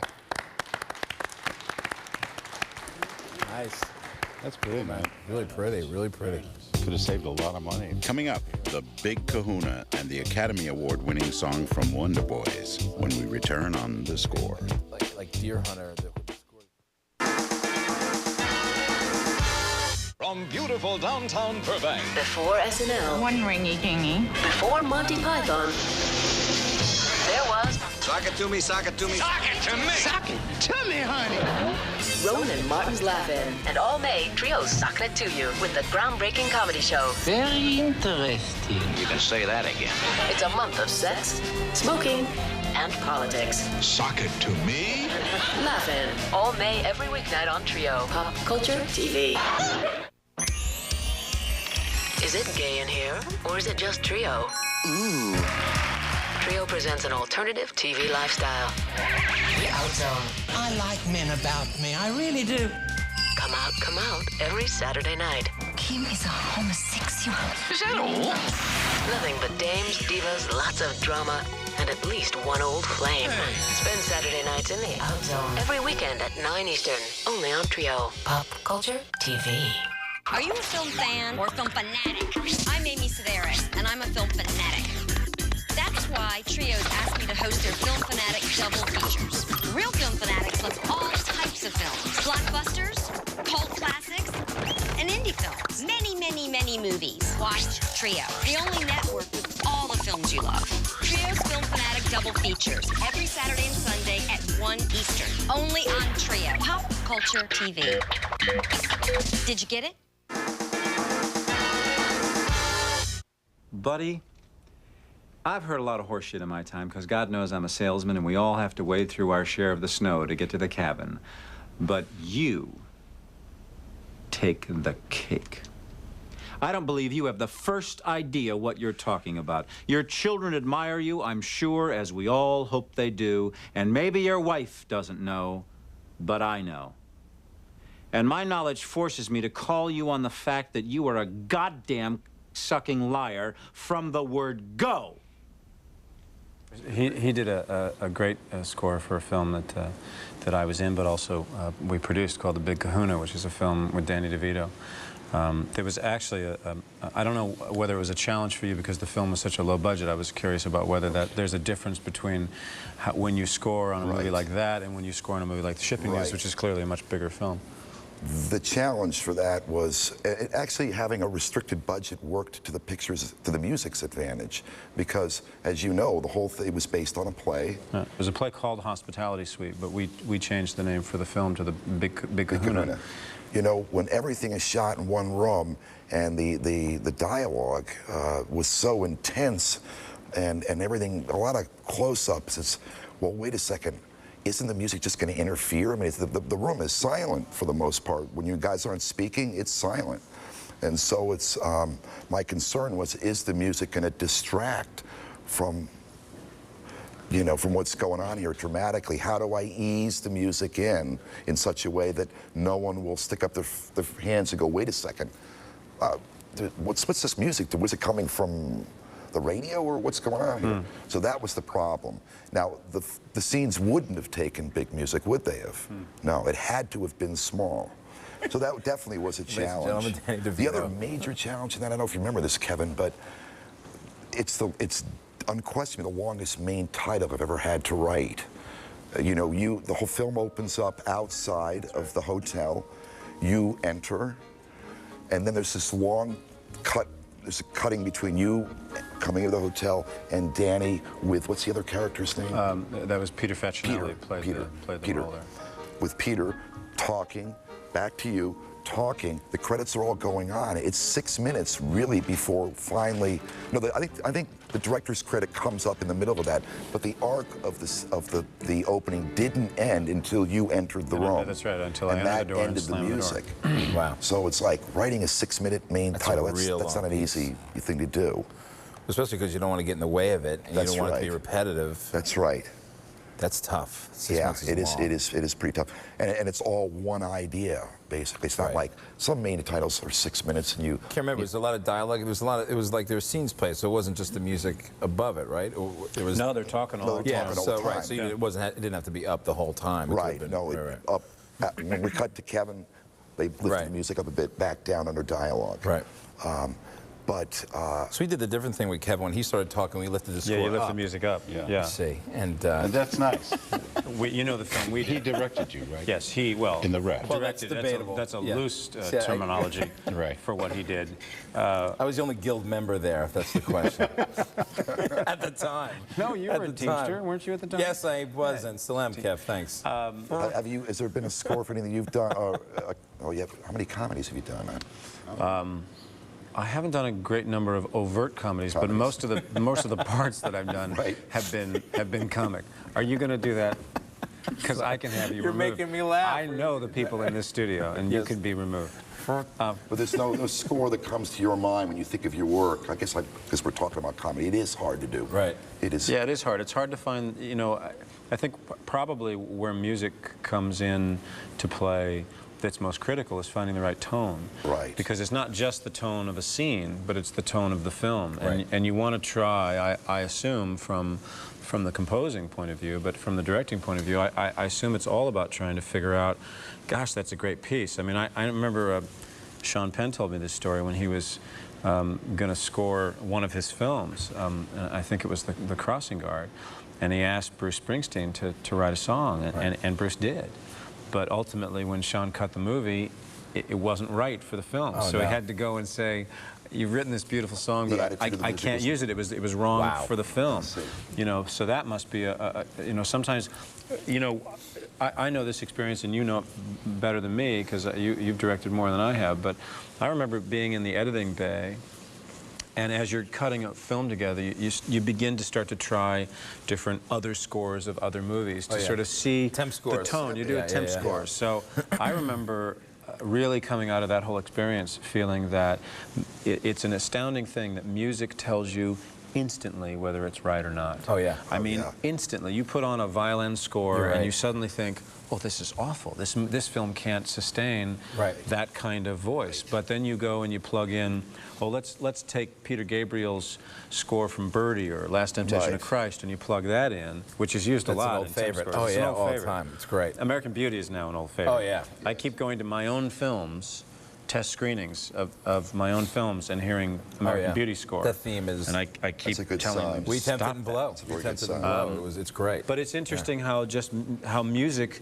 The scene will tell you. The music will absolutely tell you whether it can sustain that mood and that tone or not. It's true, because when you're cutting a scene together, you know, there's so many ways you can go with it. You know what I mean? Like, you know, it's like when you cut, you're like, wow, should I stay longer on this guy? Should I cut here? Should I do whatever?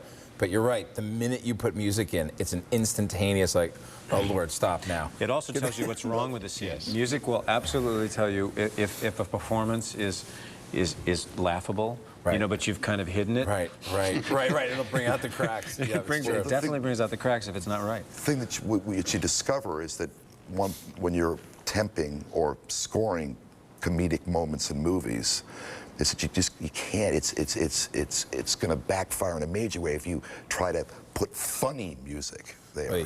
I know. No, usually what you'll find that works, that is the most successful at moments like that, is if you use a music whose language itself is not funny at all, but it's the juxtaposition of something that you would not expect. It's the sort of the off balance of trying a certain style of music against the scene which you wouldn't have normally thought would embrace it. For instance, there's a film I worked on last year called Wonder Boys. It was directed by Curtis Hanson with Michael Douglas in it. And we watched the film, and he was struggling. He said, I don't know what the language is yet, but we need something that's not conventional.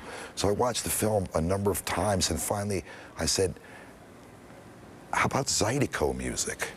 Wow. You know, because there's a humor to this movie, you know. And as it turns out, the majority of the score sort of embraced this Zydeco attitude, those rhythms, those instruments, and all of a sudden, it was just right. It was allowing the scenes to have levity, but they weren't comic. Right. You know? But in the 50s, they used to use jazz as even in a dramatic picture. Oh, yeah. There was tremendous amount of that swinging Shelley Man and that's not popular. I mean, you know. It left. Yeah. But here's the question I have. You did Wonder Boys, right? Right. Did you know that Dylan was going to sing at the end? When I was hired to do that, they had approached Dylan right off the bat to see if he would be interested in writing a song. Well, he wrote the song, and the song had been completed by the time I came on board. What I found very interesting was that he also wanted to score the film. Really? And, you know, I think they were, you know, it was sort of like an uncomfortable moment, I suspect, for them when they finally said to him, you know, maybe not, you know. I remember Mitch Miller didn't think he could sing either. That's just Mitch Miller, sure. That can be cut, I know that. But unfortunately, we never had any interaction, Demme and I. Never had You won't have any here because Rob Mathis, I wanted him to sing it for you because there's something about the song. I mean, and I'm thinking it's great because Dylan actually won the Oscar. It goes against all rules of the movie world that we know it. Right. No one better.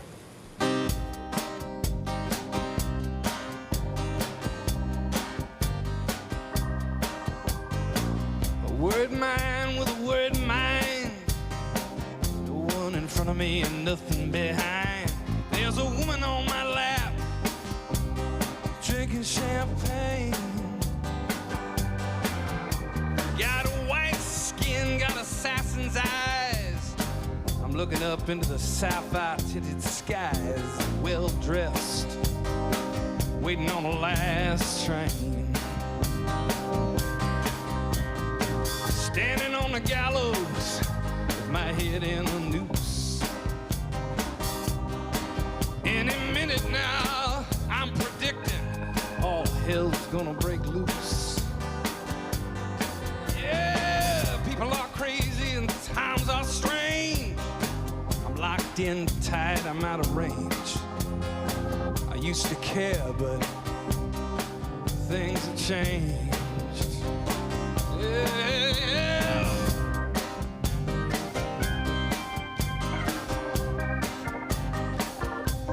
I've been walking 40 miles of bad road. If the Bible is right, the world's gonna explode. I've been trying to get as far away from myself as I can. Yeah. Some things are too hot to touch. The human mind can only stand so much. You can't win with a losing hand. I feel like falling in love with the first woman I meet. Putting her in a wheelbarrow and wheeling her down the street. Yeah, people are crazy, times are strange. I'm locked in tight, I'm out of range. I used to care, but things have changed. Yeah, I used to care.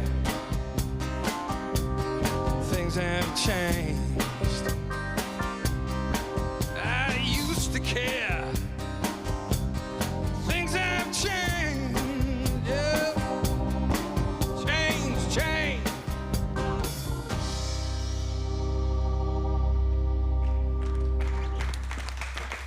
Stick around. Jonathan Butler and Monica Mancini perform timeless music from L.A. Confidential when the score returns.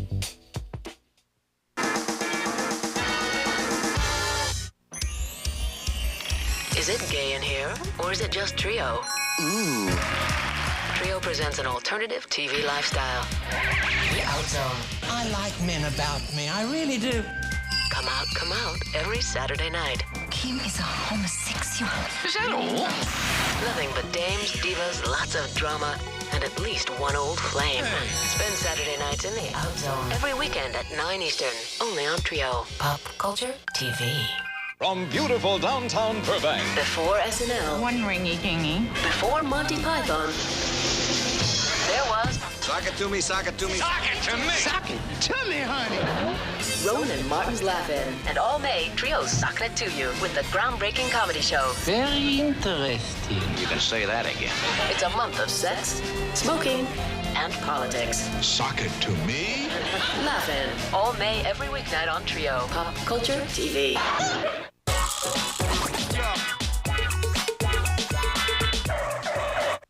Are you a film fan or film fanatic? I'm Amy Sedaris, and I'm a film fanatic. That's why Trios asked me to host their Film Fanatic double features. Real Film Fanatics loves all types of films. Blockbusters, cult classics, and indie films. Many, many, many movies. Watch Trio, the only network with all the films you love. Trio's Film Fanatic double features every Saturday and Sunday at 1 Eastern. Only on Trio. Pop Culture TV. Did you get it? 1, 2, 3.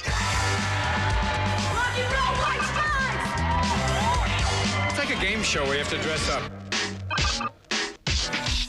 How can you be 47 and still be relevant? Nothing is off limits. Nothing. Now, this war thing, is there any way we can punch it up? We've been doing this our whole career. We just pushed it. It's the stuff we look at, listen to, and can't wait to talk about. And it's all on Trio. Pop Culture TV. I'm not the girl who cares about. What do you do on Badge of Honor, Jack? I'm the technical advisor. I teach Brett Chase how to walk and talk like a cop. Brett Chase doesn't walk and talk like you. Well, that's because he's the television version. America isn't ready for the real me. What I was going to invite you to listen to is a musician I've known for a while from South Africa. His name is Jonathan Butler, and here's a song from L.A. Confidential.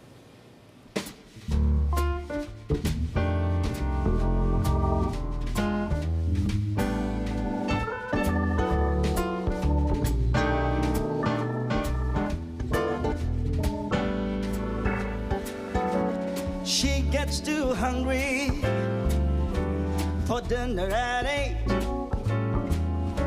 She loves the theater, but doesn't come late. She never bothers with people she hates. That's why the lady's a tramp. She loves the free, fresh wind in her hair, life without care. She's broke, but it's so. Hates California. It's cold and it's damp. That's why the lady's a tramp. She gets too hungry for dinner at 8. She loves the theater, but doesn't come late. She never bothers with the people she hates. That's why the lady is a tramp.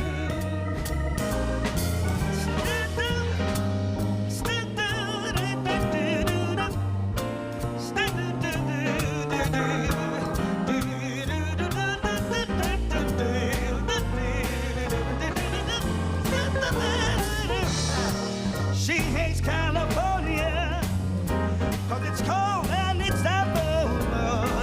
That's why the lady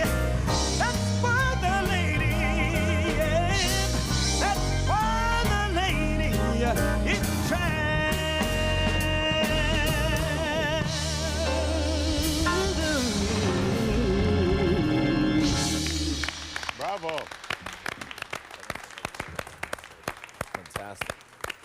Jonathan. Incredible. I think if you played that under the scene. The scene we saw earlier? Yeah. You guys. To go back to a point that you made before the break about the subtlety of underscore, it's always been my philosophy, and I find that I get into disagreements with directors. Usually, the minute some dramatic moment happens, and most directors will want the music to start immediately afterwards, to comment immediately on it. And my philosophy has always been, wait a second, the audience, trust your audience. They're going to get what this scene's all about. What the music should do is come in at that moment in which we all think that the audience has got it. And now the music's going to confirm their suspicions of what they were supposed to have felt. I've had that same fight with composers. Oh, really? You know what I'm saying? They want like, a wait, cue. you're not putting the music in there. What are you talking about? 10 seconds later. You know? Oh, really? So you go the other way? Well, no, I think it works. You know, it depends upon the thing. I sometimes feel, probably more times than not, that films are overscored. Oh yeah. And song-wise or just well, underscore? just music, just in terms of underscore. You know, there's directors that truly believe in the power of silence. And there's others that I think are a bit terrified by that, and perhaps it's also from the producer's point of view that they want to keep an audience engaged, so let's punch it up with music.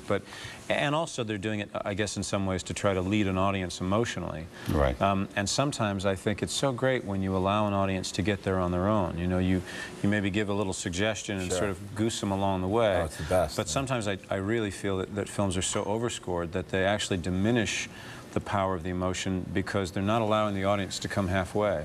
They're sort of going the whole distance. You could blame a lot of that on My Bodyguard. You know, right? My Bodyguard, Whitney Houston, or am I thinking? Yeah, I think we can blame a lot on My Bodyguard, sure. Yeah, you can blame, just in general, because or do you mean in general, specifically? a lot of the problems today, Kev. But in terms of like what happened was, and I know because I've been through these discussions, is after that soundtrack, you know, sold as many millions and millions of, you know, units, and subsequently a lot of big pop movies came out with #1 records. Well, suddenly, as a director, and I'm sure you know, as producer, you suddenly get the obligatory call from someone saying, "Well, look, the head of the soundtrack department at Company X is coming over, and they paid, you know, $400 grand for the rights to put out the soundtrack. And I know you've got that one great original song that you're doing with whomever, but we'd love to suggest some music that we're going to put in there because we want to put on the soundtrack." Yes. So you're like, oh, okay, well, sure, yeah. There's this boy band we have. Yeah, right. Here's this new. So yeah, sure. Let's let's play ball. Yeah, let's hear what you got. And then you kind of go through that process. You're like, well, you know, I'd love to help you, but I just don't think. Yeah, that whole issue, because your wife is actually a music supervisor, and had actually done Albino Alligator with me, and that's a whole world. They in really itself. they get the mafia calls. They definitely. Those are the mob calls, man. That's right. But that's a this band's going to be huge job. in 3 months. The person whose job it is they're not doing the score. They're actually trying to find the rights to music, the ability to, if you can't get the rights to that song, can you have someone else go and record it, which happens a lot. You know, they cover. I saw a movie the other night where the Beatles were covered by, I don't know who, but by a great number of people. On I Am Sam? Yeah. Yeah, so I Am Sam, yeah. I thought it actually was pretty effective. Yeah. I thought there was like, because there was a lot of music in that movie, and you probably wouldn't think a lot could go in it, but it worked for me. Like, it didn't seem like there was too many. Yeah. And they also did it in such a way that they weren't trying to make it new. They were really basically doing what the Beatles But were your movie, L.A. Confidential. The score in that film, first of all, was beautifully done, but also the music that Curtis chose throughout the film really not just gave you a sense of the period and the music that was being played at that time, but it also, I think, as can happen a lot in film, the music becomes a character that accentuates an emotional place that a character's in, and very often it can help advance a story, because music has this rhythm and beat and movement, and it can actually propel a story forward. There were many moments in L.A. Confidential. I think of the one where my character is sitting at the bar and sort of making a crucial decision. He's at the Frolic Room. Right. You know the Frolic Room. Oh, yeah. Yeah. What are you saying? I'm not saying anything, Ted. Okay, I'm just saying you know it. Folks will be laughing with you in a little while. Whistle a tune Jack? Yeah. Blue never was in style.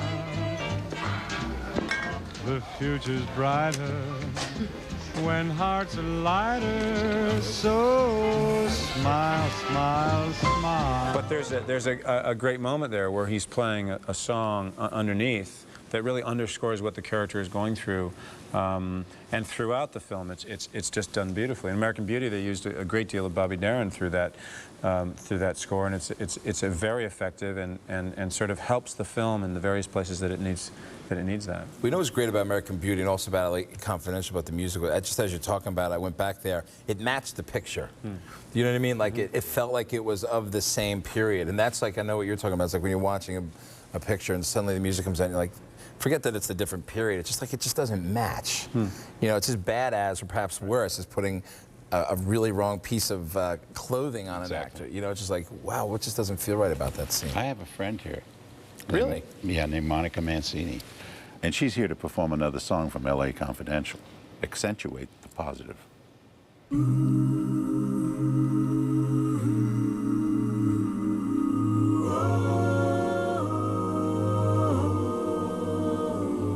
Gather around me, everybody. Gather around me while I preach some. Feel a sermon coming on me. The topic will be sin, and that's what I'm again. If you wanna hear my story, then settle back and just sit tight while I start reviewing the attitude of doing right. You got to accentuate the positive and eliminate the negative and latch on to the affirmative. Don't you mess with Mr. In Between. No, don't mess with Mr. In Between. Ooh, can you do you, will you spread joy, the positive and have faith, or pandemonium liable to walk up on the scene. Looking on the bright side to illustrate my last remark about Jonah in the whale and Noah in the ark.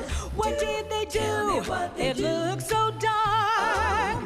Man, you know they said you got to accentuate the positive and eliminate the negative and latch on to the affirmative. Don't you mess with Mr. In Between. Whoa, yeah. No, don't you mess with Mr. In Between. Oh, no. No, don't you mess with Mr. In Between.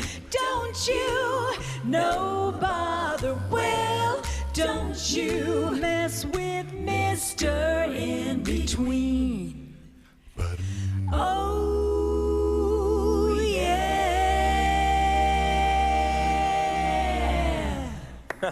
Unbelievable.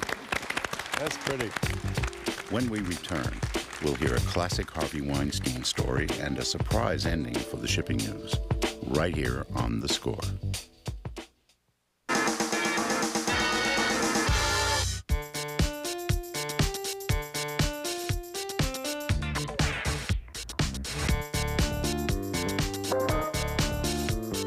From beautiful downtown Burbank. Before SNL. One ringy dingy. Before Monty Python.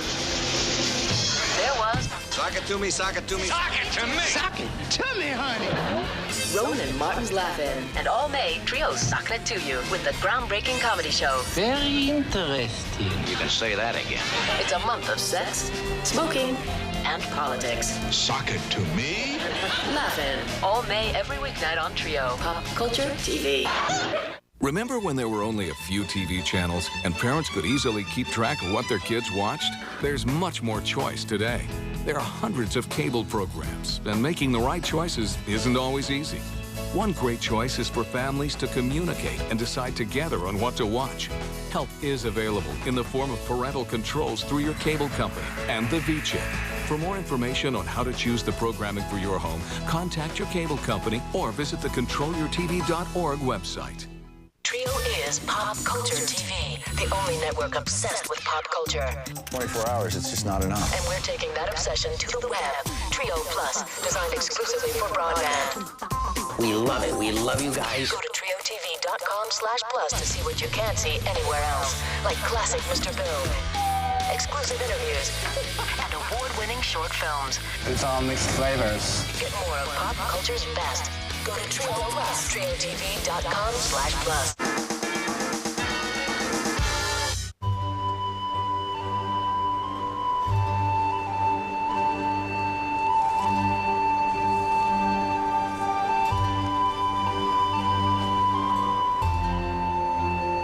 So the truth of the matter is, I heard this story about this movie, and it's not unusual in a movie. When they get near the end, people change their mind, or they're not sure about the end. I heard that you had written 2 cues. Oh, that's right.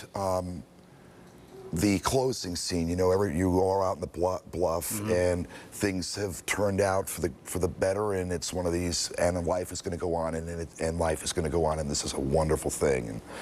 And it's interesting. I wrote a theme for this, which never went farther than a demo. Lasse said, I think we need the romantic theme here for when we're out in the bluff, but blown up a little bit. Give it to Penny Whistle, give it to whatever you want to give it to, but blow it up a little bit. So I do that, and we're on the stage, and he goes, you know what? I've just heard the work theme, this sort of lighter work theme. Maybe that's the way to go. When you apply for the job, and then you're off being given a lesson on how to write the dynamic. Exactly, the headline. That's scored with a jig.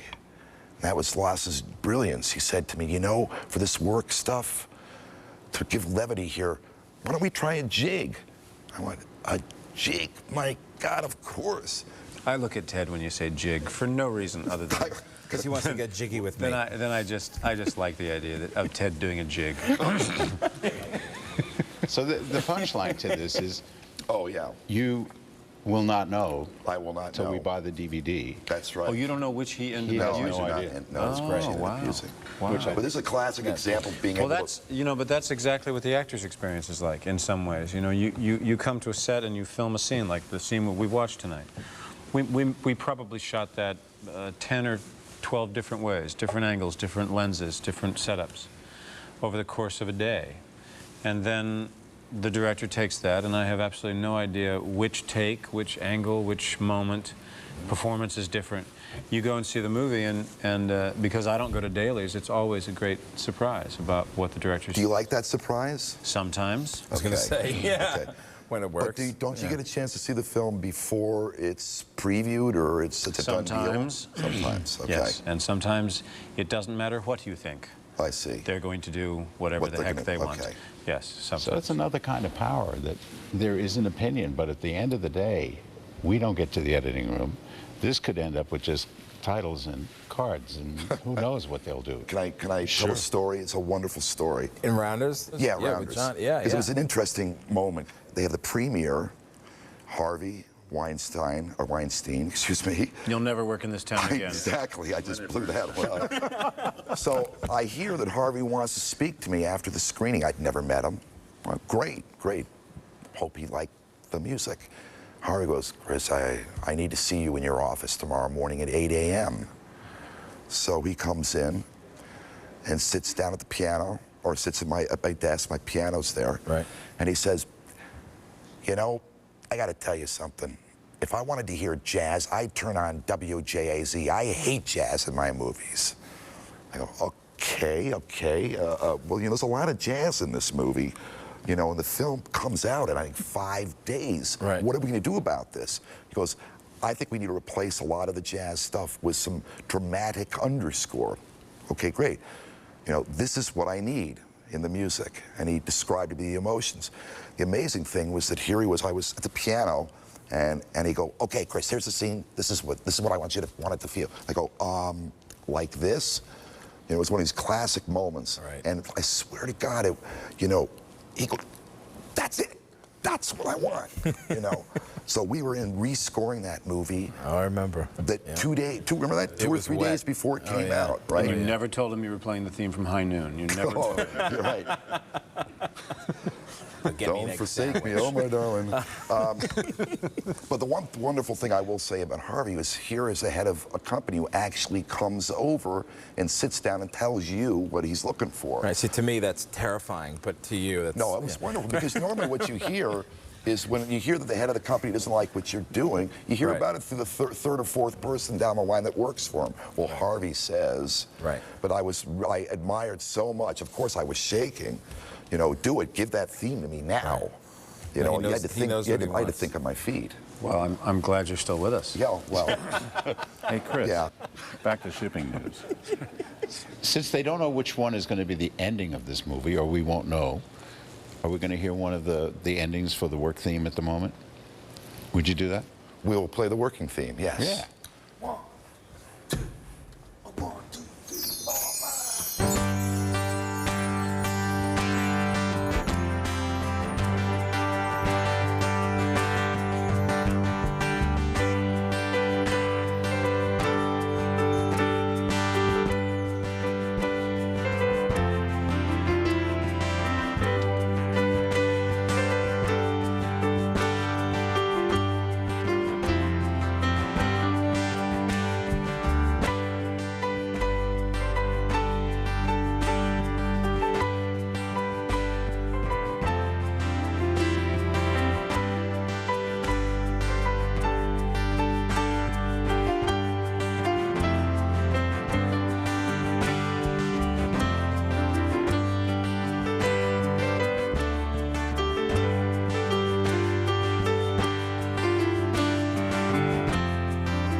Pop Culture TV, the only network obsessed with pop culture. 24 hours, it's just not enough. And we're taking that obsession to the web. Trio Plus, designed exclusively for broadband. We love it. We love you guys. Go to triotv.com/plus to see what you can't see anywhere else, like classic Mr. Bill, exclusive interviews, and award-winning short films. It's all mixed flavors. Get more of pop culture's best. Go to Trio Plus, triotv.com/plus.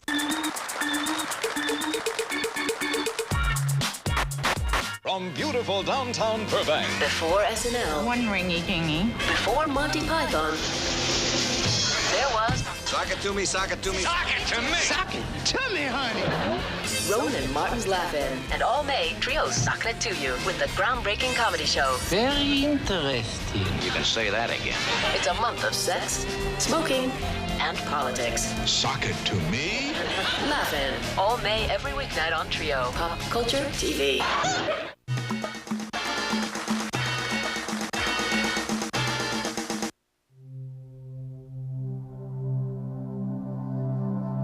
This is where I get to spend a lot of my life. It's called the scoring stage. It's where the music and the movie come together for the very first time. The director, the composer, the producer, and the artist form the ultimate collaboration. It's called the score. But when the day is over, and after the musicians have gone, there are always a few of us who stay behind and hang out. And that's my favorite time.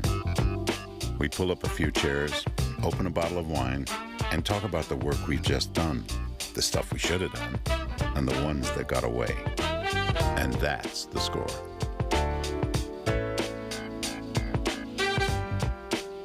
Tonight we're joined by film and music video director Brett Ratner, film and classical composer Lalo Schifrin, two-time Oscar-nominated composer Danny Elfman, and we'll hear from legendary songwriter Brian Wilson, all held down by the Rob Mathis Quartet.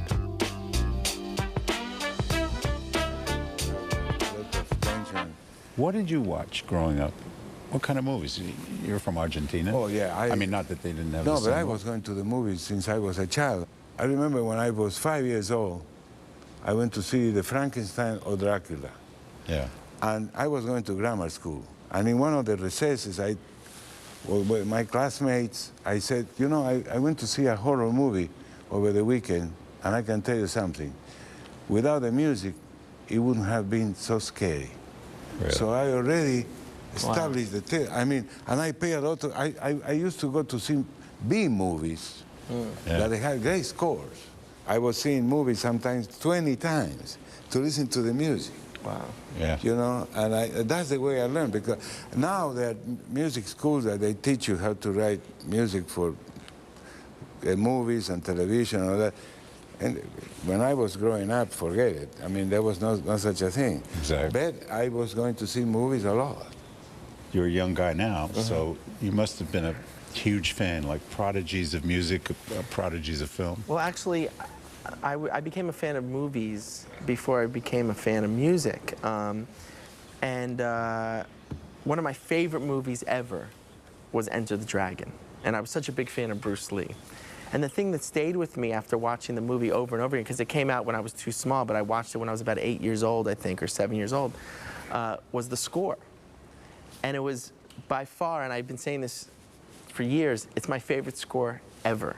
So I always knew I wanted to make a kind of martial arts action movie. And I always knew I wanted to have Lalo Schifrin do my score. And I became friendly with Quincy Jones. And I was asking him his opinion. And I was saying, you know, what composer should I get for my first film, which was Money Talks, which wasn't a martial arts film. He goes, well, who's your favorite guy? I said, my favorite composer is Lalo Schifrin because of Enter the Dragon. Right. Because what Lalo did in Enter the Dragon, which was so great, was that he really captured the urban funk, the urban grooves, and he combined it with the Chinese themes. And so when I mentioned Lalo's name, Quincy's eyes lit up. Yeah. And he said, I got to tell you a story. And you confirm it because I don't know the year, but he said in the 50s, he said him and Dizzy Gillespie were in a piano bar. No, Dizzy Gillespie came to the State Department with a big band. Remember the big band? Sure. With Phil Woods, all stars. To Argentina. And they came to Argentina, and I had a band, my own band. So one night, somebody asked me that we're going to do a reception for Dizzy and the members of his band. He had a 16, Melba Liston, all the greatest. So I played with my band, my arrangements, and I didn't expect anything. And all of a sudden, Dizzy comes to me and says, "Do you write these charts?" "Yes." "Would you like to come to the United States?" I thought it was a joke. And join my band. And Quincy's version of the story was that they were sitting there watching Lalo play. You were playing the piano. I played the piano conductor, Conductor, yeah. like bass here, like Ellington. You know, I had a big band, but I played the piano. And Quincy said that Dizzy Gillespie leaned over to Quincy and said, "Q, that's the baddest MFing player I've ever seen in my life." And so Quincy telling me the story was so inspirational. And I said, "I'm going to get him. I got to get him." And I asked him to score my first film because I wanted the relationship with him, because I knew if he did my first film and it came out great, he couldn't deny me for Rush Hour, because Rush Hour was really the movie that I wanted Lalo to score. I have to make a little parenthesis here. You know, when I was calling Brett's house at the beginning when we met, he has a residence telephone, and I called him, and when he wasn't there, there was a machine answering, and he had the music of Enter the Dragon.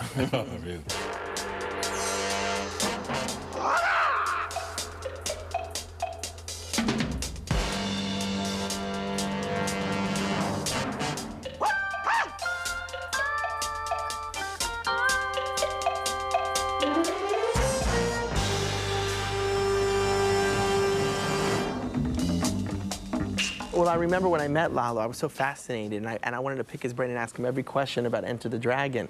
And I said to you, "How did you get Enter the Dragon?" He says, "You know, there's an interesting story.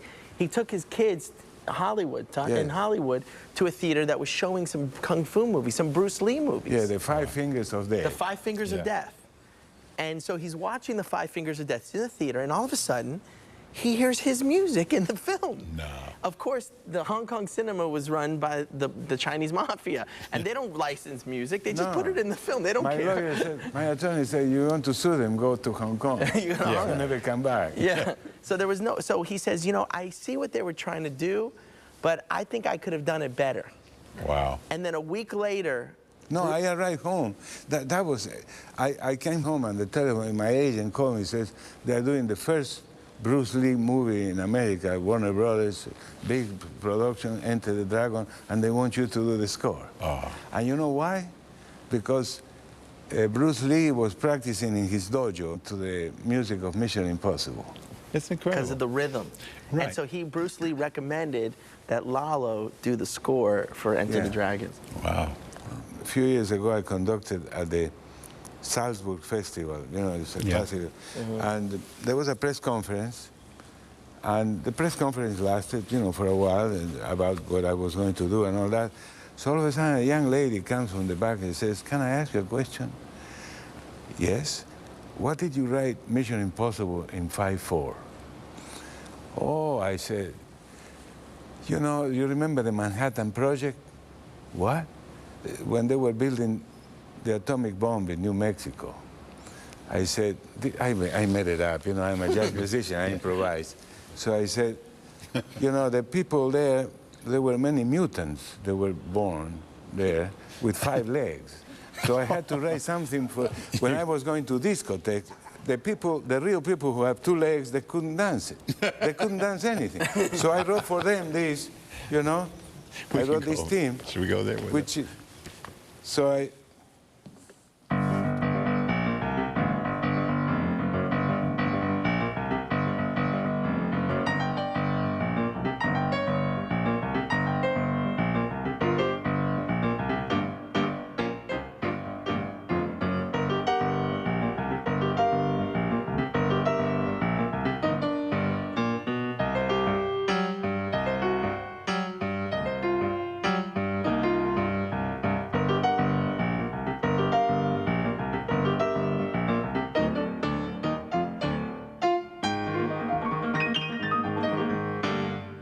Wow. Good job. Don't go away. When we return, Brett talks about film school and Steven Spielberg. And Lalo gets into the mind of Dirty Harry right here on The Score. Relax. Okay.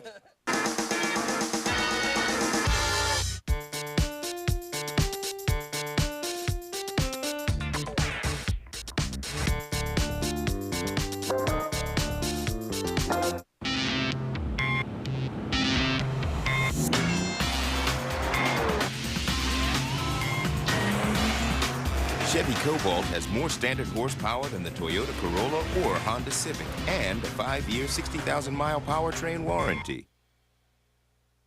Cobalt, an American revolution. Have you pushed the hot button yet? See your local participating Chevy dealer today. Is it gay in here, or is it just Trio? Ooh. Trio presents an alternative TV lifestyle. The Outzone. I like men about me, I really do. Come out, every Saturday night. Kim is a homosexual. Is that all? Nothing but dames, divas, lots of drama, and at least one old flame. Spend Saturday nights in the Outzone. Every weekend at 9 Eastern, only on Trio. Pop Culture TV.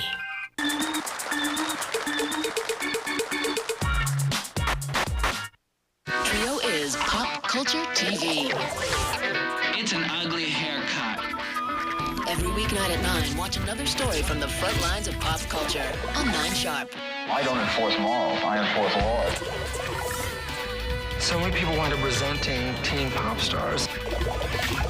To hear the truth is offensive to many people, but it's necessary sometimes. 9 Sharp. Every weeknight at 9 Sharp. Only on Trio. Pop Culture TV. We love Classic Dave because he reads viewer mail. Other shows don't answer their viewer mail. He's tight with Larry Bud Melman. It will thrill you. It may shock you. He never forgets a top 10 list. We're doing top 9 lists all week long to save money. And he's careful not to offend his guests. You think that that's the question we save for black guests? Yeah. Dave really wants you to watch. We have to get on with the hugging. Classic Dave in primetime every weeknight at 10 Eastern. Only on Trio. Pop Culture TV.